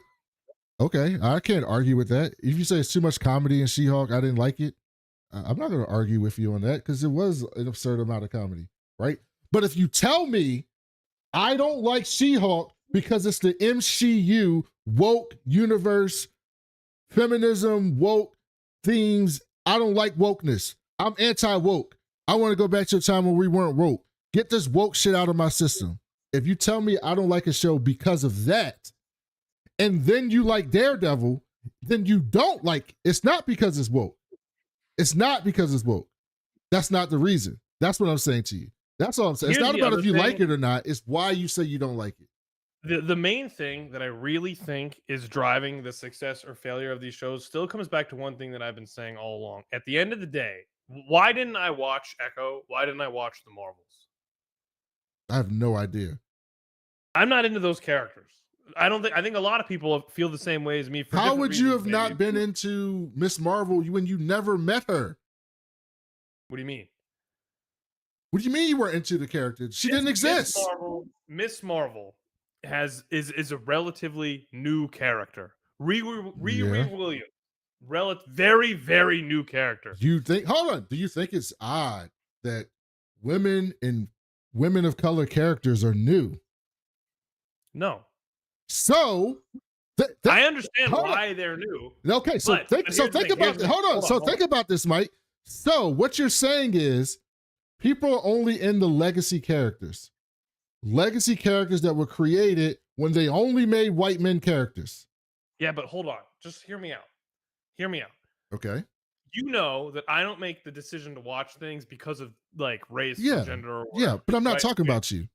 I know, but my argument has always been that there are a lot of people like me, and here let me just say what I think, right? You know, people who read the comics, men, women, like whoever they were, they're like for the majority of comics, they've been exposed to Daredevil, Captain America, or maybe not even them, like the Fantastic Four, X-Men, the ones who were really in the Batman, Superman, Wonder Woman, right? And these new characters are a new thing, and people like me are open maybe to those ideas, but it's like when you put something out there like Daredevil and you put something out there like the Marvels movie, like it doesn't surprise me that more people are going to show up for Daredevil, because what you're basically asking, I get what you're saying, it's important that these other characters get the spotlight, but you're sort of asking people to go see it just for the sake of boosting up the No, I'm asking you to go see it because you go see Marvel movies. I did. These people go see Marvel movies. Hold on, I watched every single I have not seen the Marvels. I didn't watch Echo. Those are the only two things I didn't watch. I was someone who watched Agents of Shield, huh?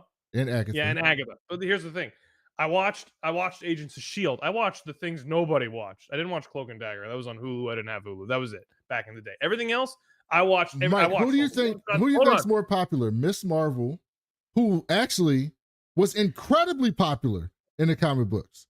Why do you think her first? She's a new character, right? Why do you think her first edition is so expensive to buy? And she's relatively new. It's not like it was created in the 70s. It was like 15 years ago. I mean, I have the first appearance of Captain Marvel ever. No, Miss Marvel, Kamala Khan. Her first appearance is very expensive. Yes. So here's my thing: who do you think's more popular, Miss Marvel or anyone in the Thunderbolts? Miss Marvel. By far. Who do you think's more popular, She-Hulk or anyone in the Thunderbolts? I mean, the Thunderbolts has Bucky, and the Winter Soldier became popular in these movies. No one knew who the fuck Bucky Barnes was before Captain America, Winter Soldier. He's associated with Steve Rogers and the Avengers. Who do you think's more popular?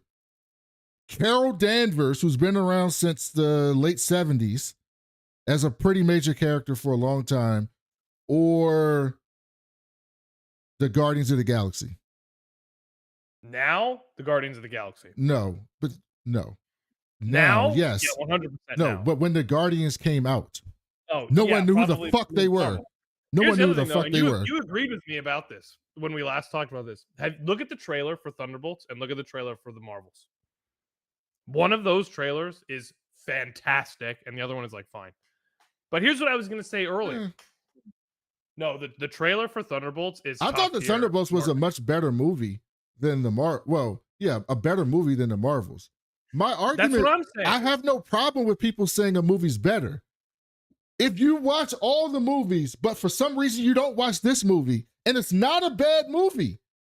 It's not a bad movie. It may not be the greatest movie of all time, but why does it have to be? It doesn't. This is my point. Why does Miss Marvel or the Marvels or She-Hulk, why do those shows have to be great? Of all my friends, I'm the only one who saw Thunderbolts in theaters. Everyone else is waiting for. My friends are waiting. I'm not going to say names to get them in trouble, but they're waiting for it to come out on Disney Plus. Joe went with me because I asked them to, but I'm sure they've heard. But I'm sure they've heard the great things about it at this point. Yeah, from me. Well, so, like, but in general, not everybody likes it though. Same people, by the way, who didn't go see this other movies too. They're not watching the Disney Plus shows. My point is, like, at a certain point, I was watching everything, and like, you think She-Hulk interested me? No, but I had already watched everything so much. Like, I had already seen literally everything else. So why would I miss She-Hulk? But then, like, after She-Hulk and WandaVision, and it like affirmed my feelings. I was like, okay, I don't care about these characters, and really nothing impactful is really happening to the rest of the Marvel Universe. So like, once they start coming out with Agatha, and I mean, yeah, like, but Agatha was like incredibly important to the fucking Marvel Universe. They brought the Scarlet Witch back. They brought the Scarlet Witch back. Yeah, well, no one. I mean, I didn't watch it because I'm not, or Echo. Like, why? Like, what desire do I have to watch Echo? You like Wilson Fisk? You love the Kingpin? Not enough to watch a whole show, and he was in the entire show. I looked up the YouTube. But my question to you, Mike, is, and this is not directly to you in general, but have you thought about why these specific characters don't interest you, but a character like Moon Knight may? I didn't really like Moon Knight, for the record. Yeah, but everyone else loved it. It interests you enough to watch the show. Yeah. Yes. I was exposed to Moon Knight through my old, back in the day, not anymore, favorite video game of all time was Spider-Man: Web of Shadows. Yes. He was in that game. So I have nostalgia for that and rooted in it. But also Oscar Isaac. They made him Arab. I don't think he was Arab in the comics. I mean, oh yeah, that's true. That was during the time where I was watching every Marvel thing for Oscar Isaac is not Arab. Yeah, he is. Oscar no, Isaac's he's not. Arab? Right. He's not Arab. He's Latino, I think. Yeah, he's Latino. He looks Arab, to be honest with you. No, so I just know anybody listening. He's Guatemalan, Cuban, and French. Mike is not the people I talk. I joke with Mike about this, but Mike is not the people I'm talking about. But what I'm saying to Mike is he is influenced by this thought process, even if he doesn't know it. Because if I tell you, just think about this from the outside, Mike. You just said, I've watched every Marvel property except the Marvels, Agatha, Echo, and and those three. If I just told you a person watched every Marvel property except Agatha, the Marvels, and Echo. Well, I don't think it's a secret that people identify with the characters that they look like or that they feel most like. But hold up. But we don't get to do that, right? Do you think there's a bunch of black comic book fans who are like, I'm not gonna go see Captain America because Steve Rogers is white? No. But do you think there's a bunch of women comic book fans who go, I'm not gonna go see Iron Man because Tony Stark's the man? No, because we had to identify with other characters because we didn't have that many characters look like us. When I was growing up, there were 2 black men characters that had any type of prominence: Jon Stewart and T'Challa. That's it. Bishop was there, but he's like a ancillary character, and then there's Storm, who's the most popular black character to me of all of them, right? And that's mostly because the X-Men blew up in the 90s, and she was the leader of the X-Men at the time, because Chris Claremont is the GOAT. But when I was growing up, there was Jon Stewart in DC, and there was T'Challa, and there were other black characters, but Steel, Bishop, like, they weren't popular characters. There were 2 characters who had any type of prominence: Jon Stewart and T'Challa. And even Jon Stewart, when I was growing up, was not the main Green Lantern. When you were growing up, however, he was. Because a lot of people in your generation, a generation a little bit younger than you, grew up on Justice League and Justice League Unlimited, right? That was their DC show. I think that was probably your DC show when you were in middle school, high school, right? I'm guessing you're around that age. Justice League is. I watched it, but it was I was a little too young, I think, for it. Justice League and Justice League Unlimited had Jon Stewart as the Green Lantern, right? And so he's very popular now because, and you know why he's very popular now? Because a whole generation of kids grew up with him as their Green Lantern. Wally West is very popular now, even though for some stupid reason, DC always goes back to Barry Allen in the movies, which I do not fucking understand. But in the comic books, Barry Allen died in Crisis on Infinite Earths in 1985. He was out of the comic books until Flash Rebirth. So this is a whole 30 years, almost, generation of people grew up on Wally West as the Flash, which is why Wally West was the Flash on Justice League and Justice League Unlimited, because he was just who the Flash was. Barry Allen was gone. Wally West was the Flash. So he was their Flash. So what you're saying is true. People have these associations with these characters. However, there are random characters that people get excited about all the time, right? But it seems like there's certain groups of characters that don't get that benefit of the doubt unless it's great. And so it's not about someone. When I say people don't go to see a film or a TV show, I know we're going long, but this is funny. Me and Mike haven't done it in a long time. Or don't see it because it's a woman. It doesn't mean it doesn't mean every single person who does that is like, women belong in the kitchen. They shouldn't be having superhero TV shows. They belong in the kitchen. They need to be making my babies. That's where they belong.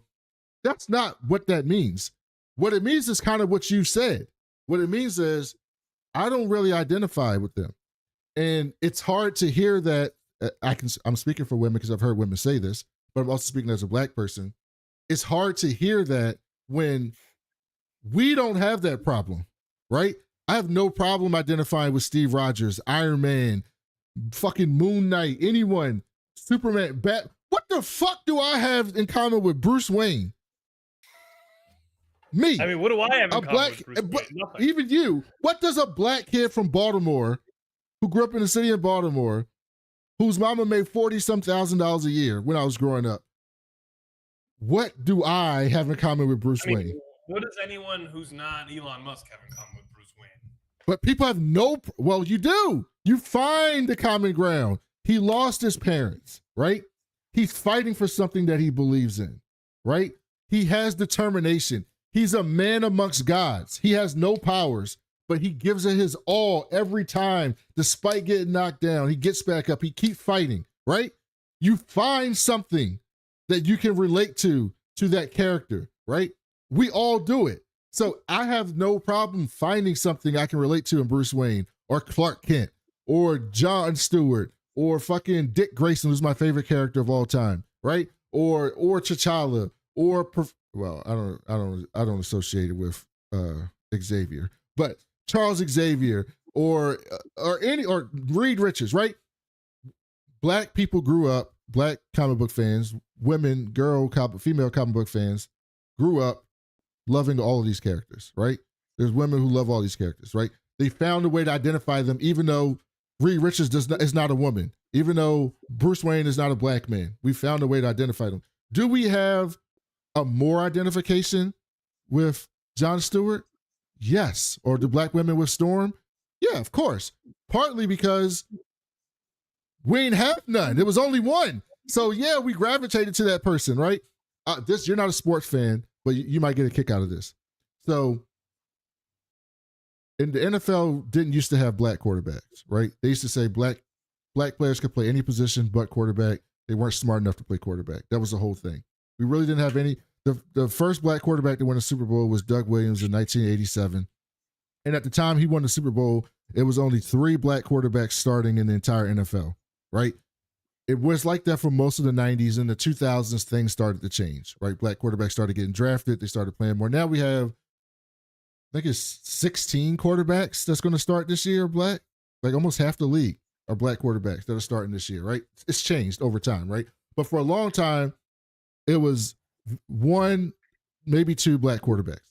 So when I was growing up, we were told you cheer for the black quarterbacks no matter what. We don't care how sorry they are.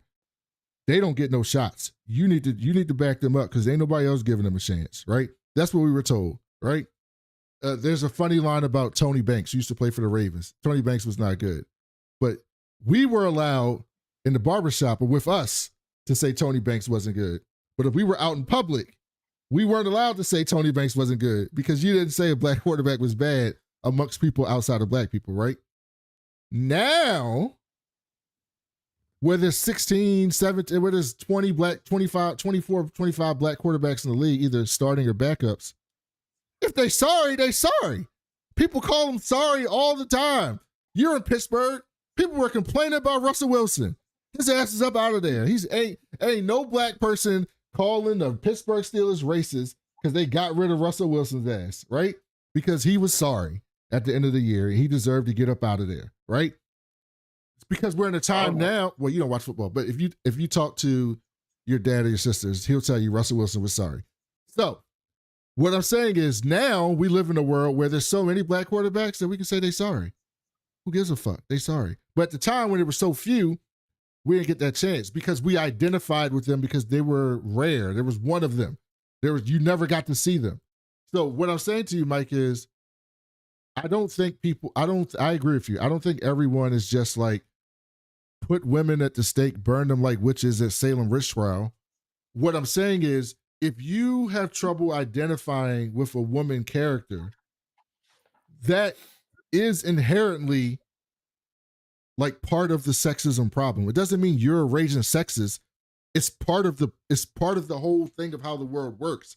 Is that like women can identify with men, black people can identify with white people, but white men often have a hard time identifying with anyone not a white man, even if they aren't articulating 1950s thoughts. Does that make sense to you, what I'm saying?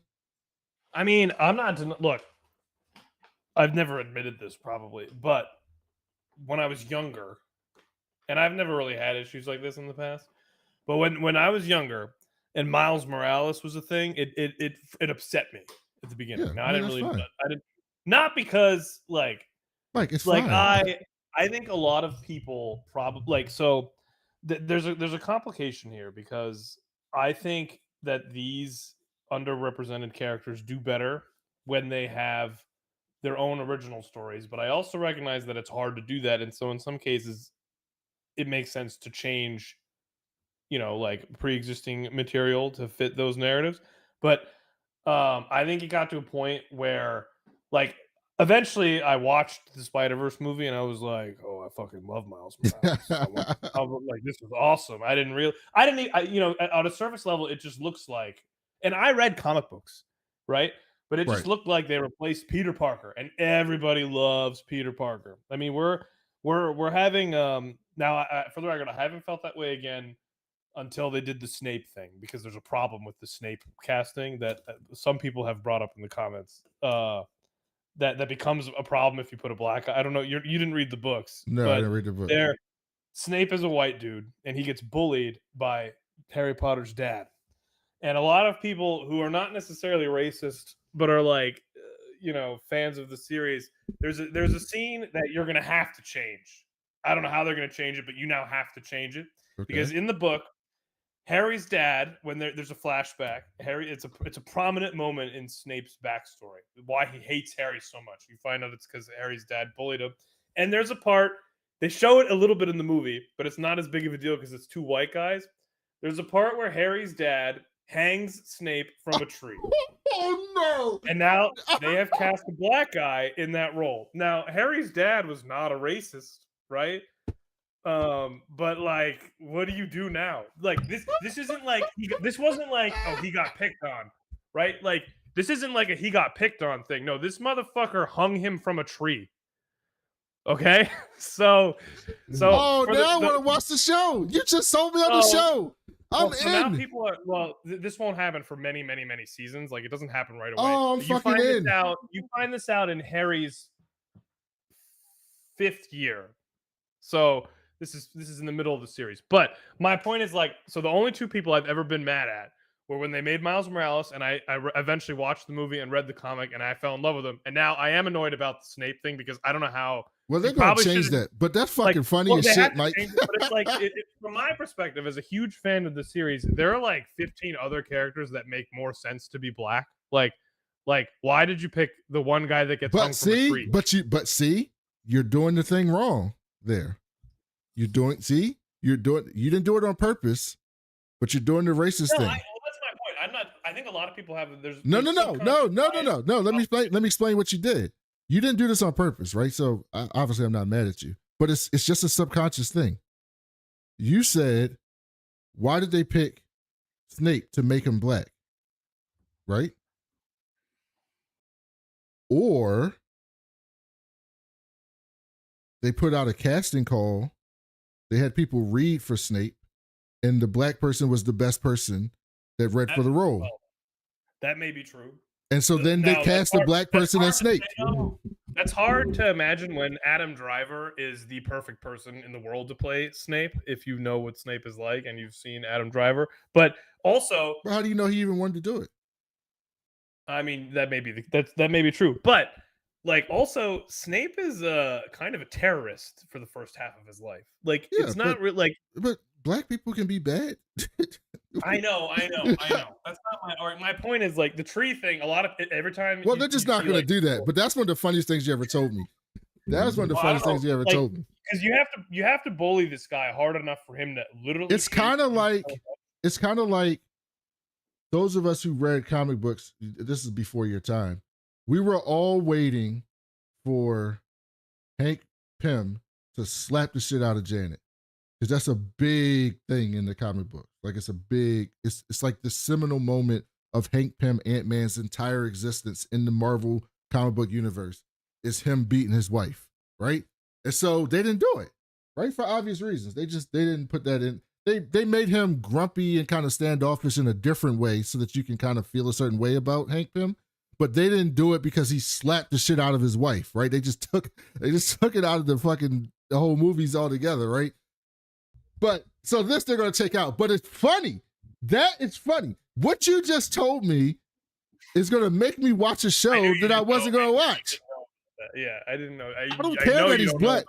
I don't care that he's black. I do care now that they cast a black person in a character that got hung by a tree, because I want to see how they're gonna change that story. Well, you have to wait years for that. That's what I want to see. So, but here's what I'll say about Miles Morales, though, Mike. You think Anissa and Mark are gonna have their moment in the show, or do you think they'll change? Yeah, that's gonna. I for a while did not think that was gonna happen. I'm not gonna spoil it for people listening to it who don't know. I for a while did not think they were gonna do it. By the end of this season, I'm 100% convinced they're gonna do that scene. 100% convinced. They're also gonna do the scene with Amber and her new boyfriend as well. They're gonna do both, like both of those scenes. By the way, Mike, Miles Morales. I'm glad you brought that up. And I know Mike's probably tired of talking to me, but we'll wrap up in a little bit. Mike, you brought up Miles Morales, right? Let me ask you this: Miles Morales is one of the most popular characters Marvel has right now, right? In comic books and in like media, right? Everyone wants to see him in the MCU. The Spider-Verse movies are loved by everyone, right? He's an incredibly popular character. If they made the exact same character Miles Morales, but he wasn't Spider-Man, he was Electro Boy, or if he was Scorpion, or some new character with no ties to an existing popular IP, just some new character, do you think there's any chance he'd be as popular as he is now? No. That and the evidence of that is when Stan Lee made an Indian superhero that I don't even remember the name of, because he was lame. But Miss Marvel, Kamala Khan is very popular, right? But she's popular because she took on Miss Marvel. What they did was actually what I think is the best possible outcome for everybody. Miles has his own original story. He Yeah. never was a Peter replacement. Now, I thought he was in the beginning, and that was Yeah. foolish of me to not do the work and look at it. Yeah, but you were at also all, a 'cause it kid. doesn't- it Mike, takes you're one a quick- fucking kid. I know, but it takes one quick. Actually, I've got a huge regret. Well, I think about this every single day. Before Brandon and I met at my university, I had another friend who worked at the university who was also a black guy who liked comic books. His name was Desmond. I don't know if you ever met him, Brandon. Mm-mm. And one time we were going to pick up something for an event, and I was complaining about Miles Morales to this black dude, and I still think about how stupid I probably sounded to this very day. Because he probably just couldn't say anything because I was a student and he was like sort of my boss, but we were cool. Oh man, I think about that. I sometimes I'm not gonna do this for obvious reasons, but sometimes I want to text and be like, Desmond, you probably don't think about this, but I do, and I just want you to know that I love Miles Morales now. But that would sound weird, so I'm not gonna do that. But Mike, you're beating yourself Miles- up for being normal will. kid. Like, that's fine. yeah, What- but at Catholic University, people probably think he probably thought that I. But Mike, think My about point is- all hold the on, hold on. hold on. One last thing. Think about all the most popular characters of color. Okay. T'Challa is original because Stan Lee went out on a limb and made this character in the 60s where no one was making characters like that, right? And he got popular. And even for a while, Black Panther wasn't that popular. He was really only popular with black people for a long time until Christopher Priest Well, came that around. was sort of what he was for, wasn't he? But that's the point, right? Why does a black character have to be for black people? You get what I'm saying? He should be doesn't for have he should be but for I don't think it's a everyone. bad thing. White characters aren't just for white people. We love them. No, I Like, know. I don't yeah. think he. But I think especially when the movies came out, it. Now here's the thing. I have spent a lot of time, especially with kids, and when I was in college, I worked at the underprivileged school, and there's a lot of little minorities there, mostly black kids, but there's some Latinos, and I would work there teaching after school, and it brought me great joy around Halloween when the kids would come in their little Miles or Black Panther outfits, because they have original characters that you'd still see some Batmans and some Supermans, and they were happy and they don't care. They don't know they didn't care, especially at that age. They're not seeing Yeah, they any don't of that care. stuff.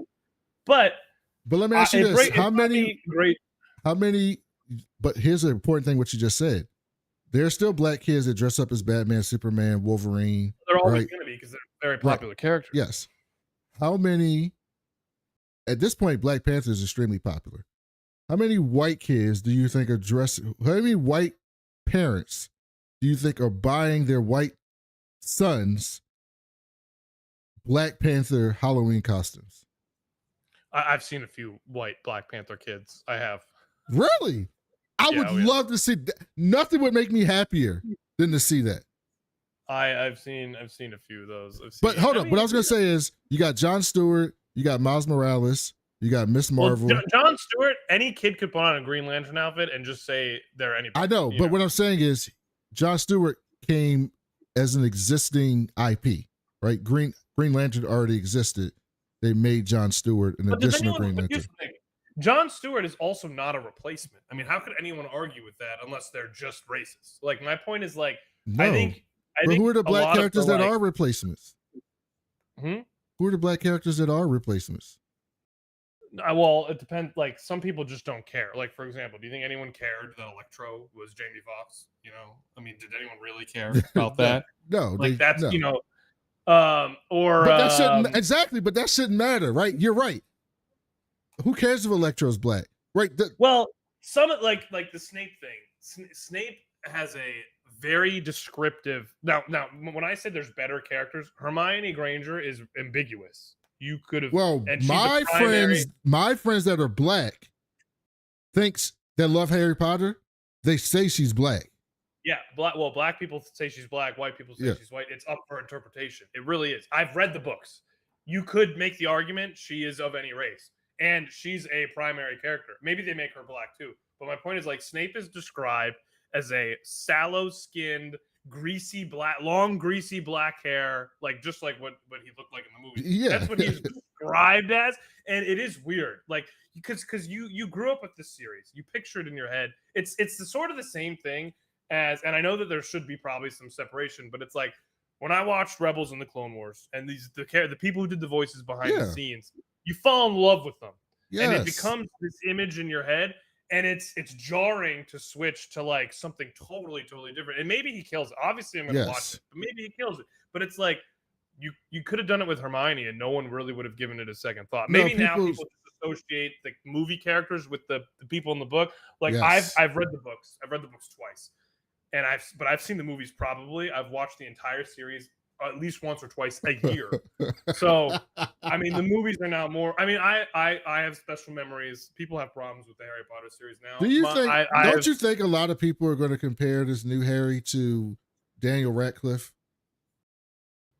100% they I are. mean, here's the thing. Daniel Radcliffe, basically, he's done other things. This is his thing. Yeah. But Alan Rickman is a phenomenal actor who's been in a ton of things. I mean, he is iconic in and of himself. I think no matter who they picked, that guy specifically, there are a couple actors in the Harry Potter series. Like for example, Gary Oldman is in the Harry Potter. Yeah, Gary Oldman. Gary Oldman, Alan Rickman, these guys are some of the best actors in the world. I mean, Gary Oldman's in Star Citizen, by the way. These are some excellent actors. So to be clear, whoever you put in that role is going to have a very, very, very, very hard time. Yeah. I mean, and same with the three kids, Harry, Ron, and Hermione. Most of the kids, those movies are no. I was saying that to agree with you, Mike. I was using Daniel Radcliffe as an example because he's white. I was saying it's going to be hard for people. Well, he will, but my point is it'll be harder for Snape because and Sirius Black because of like, sure, people are going to associate every character is going to get compared, but like these guys are going to get compared to Gary Oldman and Alan Rickman, and I forget Michael something was Dumbledore's second actor. After the first one was iconic too. Like this series had some. First of all, I also think the series is not old enough that it needs to be rebooted right now. It's pretty old, Mike. The finale came out when I was in high school. That was a long time ago. You're 30. But it wasn't that long ago. Mike, how many times has Spider-Man been rebooted since 2000? Well, he's 3. Okay, then. And people are okay with Tobey Maguire and Andrew Garfield, Tom Holland. Look, I love Harry Potter. I was happy that it got rebooted. The Snape one is a little jarring for a bunch of reasons, and I'm not obviously a racist person, but my point is just Mike, what you're saying. What you're saying is okay. That there's nothing racist about that. That's the thing. It's nothing racist with saying, yeah, this dude's been white my whole life. He was described a certain way in the book. It's weird that it's going to be a black dude. There's nothing racist about it. It's racist if you say this show is going to be bad because they cast a black dude as Snape. You see the difference there? Like there's a difference. There's a difference there. It's not racist saying this is going to be odd because I'm not used to that. That's normal. That's fucking normal. No one's upset about normal reactions. But if you watch the show, right, and he's doing a fucking great job as Snape, you shouldn't go, well, it's not good because, they changed the race. It's so woke they had to make Snape black, even if he's killing it. Like if he's doing a good job in the role, right? If he's doing a good job. Just the same as whoever's going to play Harry in this new show. Yeah. You shouldn't be like, he's no Daniel Radcliffe. People are going to say that naturally because they grew up with Daniel Radcliffe. Most people don't think Daniel Radcliffe was a very good actor. Really? I thought people loved him as Harry. Hey, they do, but that doesn't mean like the problem is these kids were cast at like 10 years old and now you're stuck with them.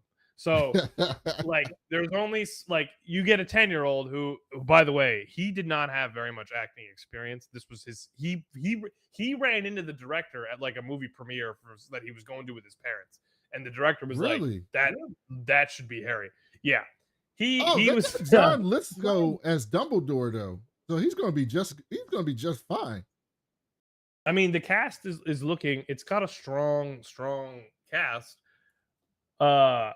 But my point was just that, like, I think a lot of these shows that experience some of the problems, like right off the bat, whether or not they're deserved or warranted, Well, let's struggle end it on because a positive note, people don't because replace let's end this on a positive note. I'm gonna give you some chance to talk, because I did a lot of talk. I mean, we've been talking to each other, so let me start doing that. But I love my brother Mike, but I want to give him some time to talk. Since we got on this subject, I want to know some things, because we'll finish up on this, Mike. Do you think that Harry Potter will work better as a TV show than it did as movies? Yeah. You do. Look, the movies are great. I've read the books. They have nothing on the books, and that's because you can't fit it into a movie. The best movie was the one that was 2 parts, because they had 4.5 hours maybe to tell the story instead of. I mean, they almost completely changed the final battle. I mean, which it was good, but the final, like, a lot of people have problems with the final battle between Harry and Voldemort. It took place outside. They were alone. The real battle takes place in front of everybody. Like, they're surrounding them in a circle, big dramatic. The books had a lot more information and details. I mean, the 6th movie is actually like what they don't. There's like 1 or 2 flashbacks in that movie where Dumbledore's trying to teach Harry about Voldemort, and as the viewer, if you've never read the books, you're like, why is he doing this? That in the 6th book, he's in his 6th year at Hogwarts, and Dumbledore sends a letter to him at the beginning of the school year, and he's like, come to my office, and he's like, I removed one of your classes because you're going to be taking a private class one-on-one with me, and I'm going to teach you about Voldemort so that when the time comes, you will be as prepared. And so he goes multiple times throughout the year to talk to Dumbledore, and they look at many memories through his pensieve, what's called the thing that lets you see old memories, because Dumbledore was there when he was a kid, when Voldemort was a kid. And it's like you learn all these things about Voldemort as a child, and like they he's seeing it, because it's not like Dumbledore's telling a story. The magic device lets Harry see from Dumbledore's perspective, so it's like he's there watching it happen. So the book is telling it like you're there actually seeing it, and it's like you get all this cool information that was not in the movies. And it's like the 6th movie is kind of boring, and it's like the 6th book is one of the best books, but the 6th movie like sucks. So it's like 100%. So, Mike, there might be an upgrade in actors, though, because they're saying that it's rumored that Cillian Murphy is going to play Voldemort. Did you see that? Cillian Murphy would be fantastic. You think so? I mean, he just looks like a snake. And he's played. First of all, Brandon's definitely never watched Peaky Blinders. That's how I know Cillian Murphy. I know him from Oppenheimer. Yeah, I know. I watched Oppenheimer. Peaky Blinders is one of the best shows ever made. And that's where I first. Well, he was Scarecrow. That's how you. Well, really he know was him. also Scarecrow. Yep. Not a very memorable performance of his. Like, didn't have much to work with there. Fine. But he was fine. I mean, he was good, but you didn't really get to see him. Yeah. But Cillian Murphy would be a great Voldemort. So, okay, let me ask you a couple more, because Harry Potter's your wheelhouse, and I want to give you some time. Oh, by the way, me and Mike went off on a tangent. We talked about a lot of stuff, but trust us, we love each other, and it'll be much more lighthearted next week when we get on here and talk. So, Mike, I hope you're not mad at me. I'm never mad at you, Brandon.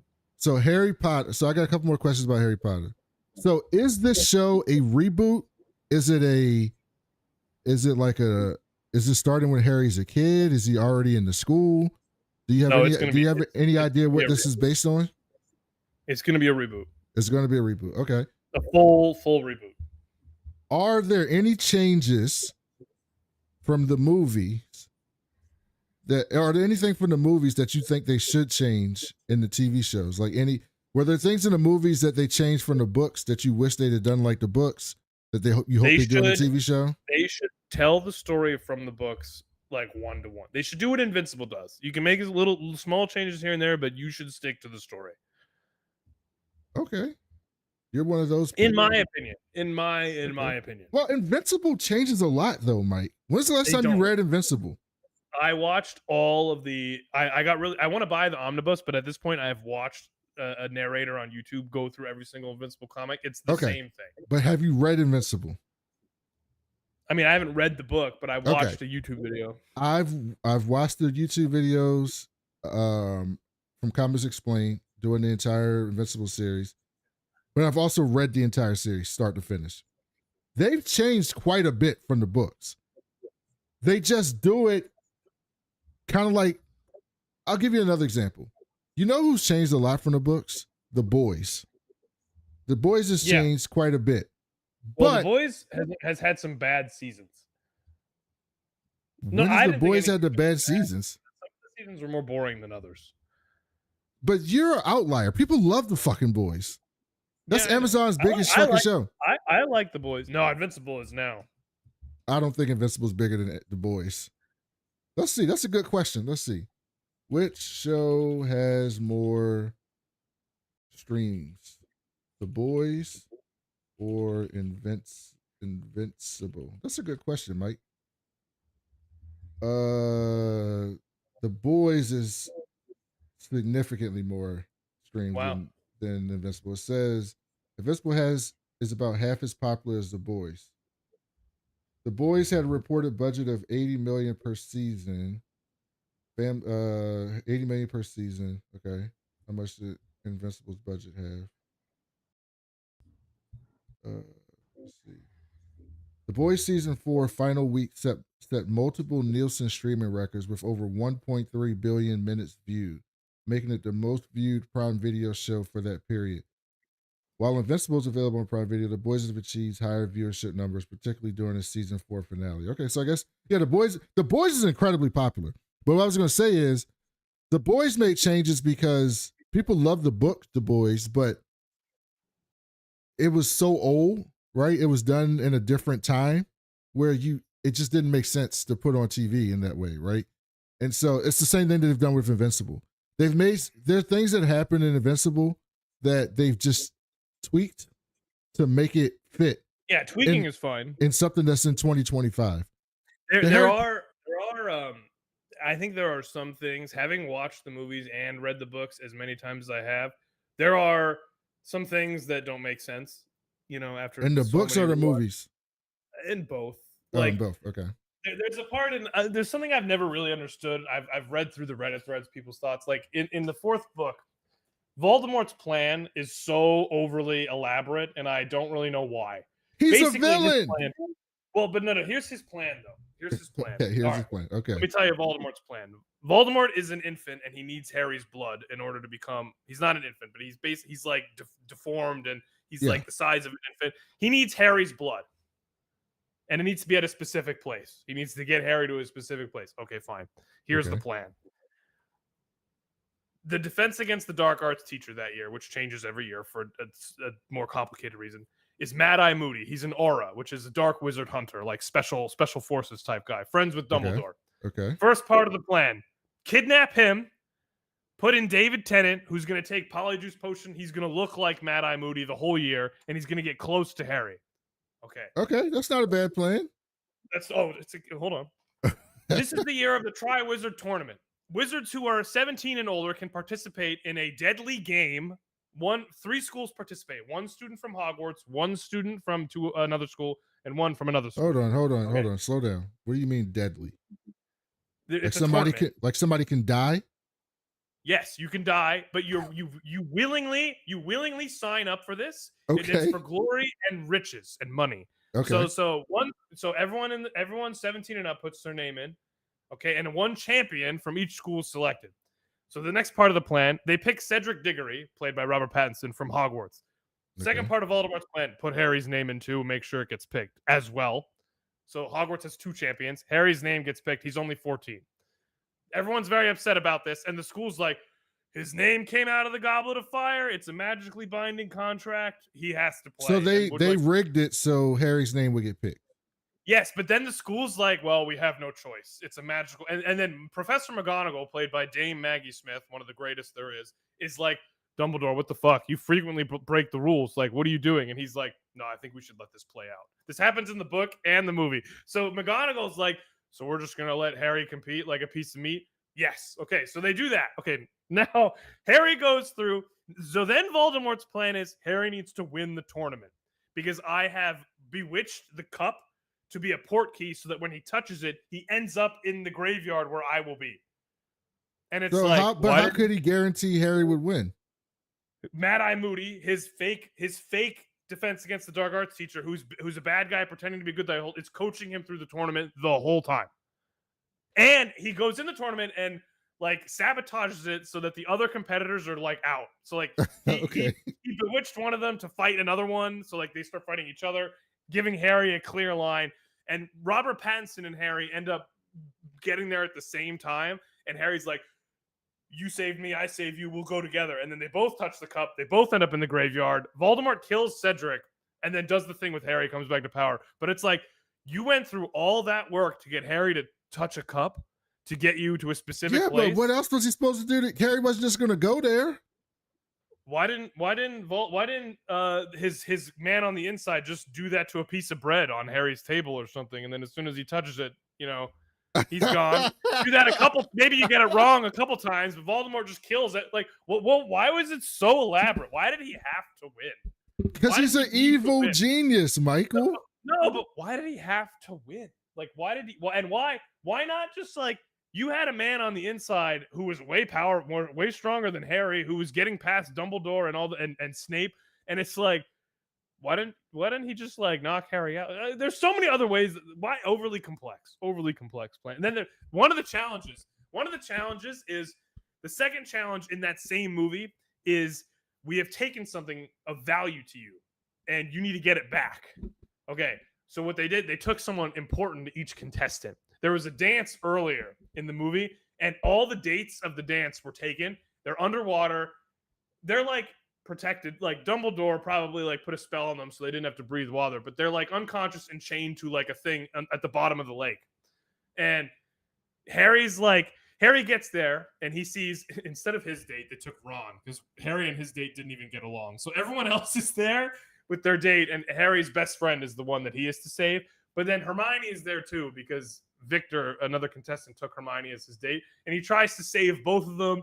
And the mer people get all mad, and they're like, "Oh, only one." And I'm like, dude, like Dumbledore's not gonna let these people die. Why? Just get out of there. You win. Go win. Why? So are you suggesting you would like to see that changed in the TV show? Better explained, maybe.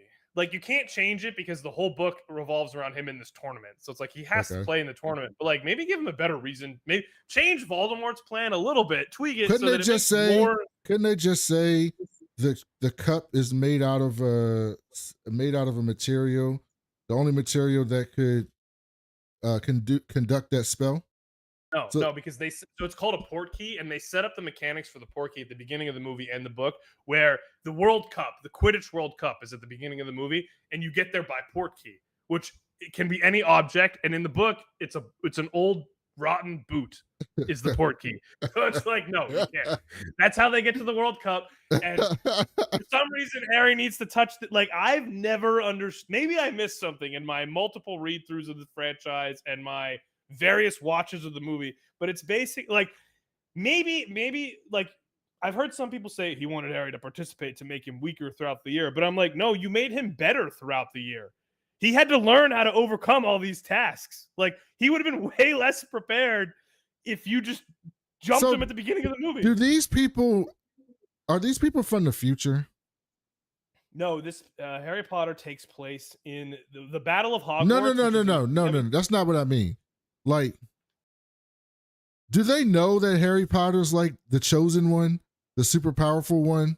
At the time of Harry's birth, a prophecy, which is a thing, and there's a bunch of, everyone gets a prophecy.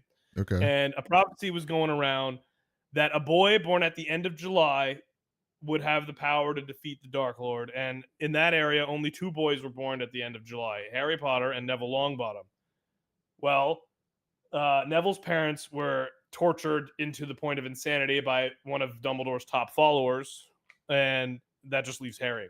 So he went and tried to kill Harry that night and failed because of a prophecy. So Harry was Voldemort went to try to kill Harry? Yeah. When he was a baby? Yeah. So okay. Basically, this is explained in the books, but never really in the movies. They explain it as what happens is Voldemort goes to Harry's house. He's an infant. He kills Harry's dad, who's standing at the steps to like try and stop him. Voldemort effortlessly kills Harry's dad. He gets to Harry's bedroom. His mom's there. He kills the mom. And then he goes to kill Harry with the same spell, and it backfires off of Harry and hits Voldemort, and he's Why destroyed. did that happen? In the movies, they explain it as the power of love. Voldemort's like, it's old magic. Your mother's love protected you. And in the books, she goes through this like a little bit, like it's a little bit more explained. Like she basically made it so that like she did an old magic type spell that hasn't been seen in a long time that basically made it so that Voldemort couldn't even touch him without having his blood in his body. Like only someone with Harry's blood. That's why he did this elaborate plan in the 4th book. Yes, but they don't really explain it in the movie very well. Okay, so, like, I did not know that. In the first, so Voldemort can't die because of these Horcruxes. As long as the Horcruxes are around, his body can be destroyed, but it will slowly come back. Okay. So in the first movie, he's like a parasite living on someone's head. Like this guy wears a turban. Yeah, he takes it off, and in that movie he tries to touch Harry, but because he didn't know, like they didn't explain it in the movie that well, he doesn't have Harry's blood. So when he touches Harry, he just burns. He like disintegrates to death. Doesn't really explain why no one else that doesn't happen to everybody when they touch Harry. If Harry's mama was so powerful that she could cast a spell that basically defeats Voldemort every time, why didn't she just kill him? Well, he can't be destroyed. Well, yeah, but she could. If she could do that, she could do something. In fact, no one knew about the Horcruxes either. They didn't even know that they had to get rid of those until Harry's. Like Dumbledore didn't even know. I watched those movies because you made me a couple years ago. You never watched the best one, I just learned so much that I did not know from watching those fucking movies. Listen, Harry Potter. Look, people don't like Harry Potter now because they don't like J.K. Rowling. I mean, Harry Potter has a special place in my. Yeah, it's really tough. I have a friend, Charmaine and Stephanie and Rashani, and even Chanel now. They fucking love those books. And they hate her. And so they were so torn on like what to do. I think they're going to watch the show because a lot of the actors in the show are just like, hey, dog, like, that's not how we get down. And so they're not going to punish the actors for that. Well, they tried to boycott the game. They ended up putting a trans character in the game. I heard the game was good. It is good. Maybe I should play the game. Now, I got your Steam library. Maybe I'll play it when I come home. It's a lot of fun. Is it long? The story is not as good as the books, but man, the gameplay, especially growing up on those movies, seeing the castle, they make the castle like it is in the movies, and it's a fully explorable Hogwarts castle, and it's a ton of fun. Okay, last thing, and we're getting out of here on this one, and we will be back because I missed this, Mike. I gotta admit, I missed talking. I've been telling you, I missed this. We keep not doing it the next week. We're gonna do it next week. Last question about Harry Potter: Does the game? Where in the timeline does the game take place? 20s. No, where in the Harry Potter timeline? I'm sorry. Yeah, 1870. No, where in the timeline? Is this after the movies, before the movies, during the movies? Movies take place in the 80s and the 90s, 1980s, 1990s. So this is way before Harry. Yeah. Oh, Harry doesn't even exist. This is way before Harry. Okay. Okay, got you. Okay, that's good to know going into it. I wanted to know because I wasn't sure when it took place. All right, so Mike, next time we talk, I will have caught up on Andor, and I think the last 3 episodes will be out by then. On Tuesday. By next Thursday or so. So yeah, so next time we talk, I will have caught up by Andor. Devin will be here next Thursday, so we can talk about Thunderbolts, right? So next week we got Thunderbolts, we got Andor. The whole season we should be done with. Anything else coming out in the next week that we need to make sure we talk about? No. I don't think so. No, Mike, by then, there's a good chance by then Mike will finish Assassin's Creed, so he can tell us about that. Because he's going home this week. Is your second computer in Pittsburgh? It's right behind me, actually. I think you can see it. Oh, are you going to take it with you up there? Maybe. Make sure this one doesn't explode. Mike may finish Assassin's Creed this weekend. He's going home for Mommy's Day because he's a good son.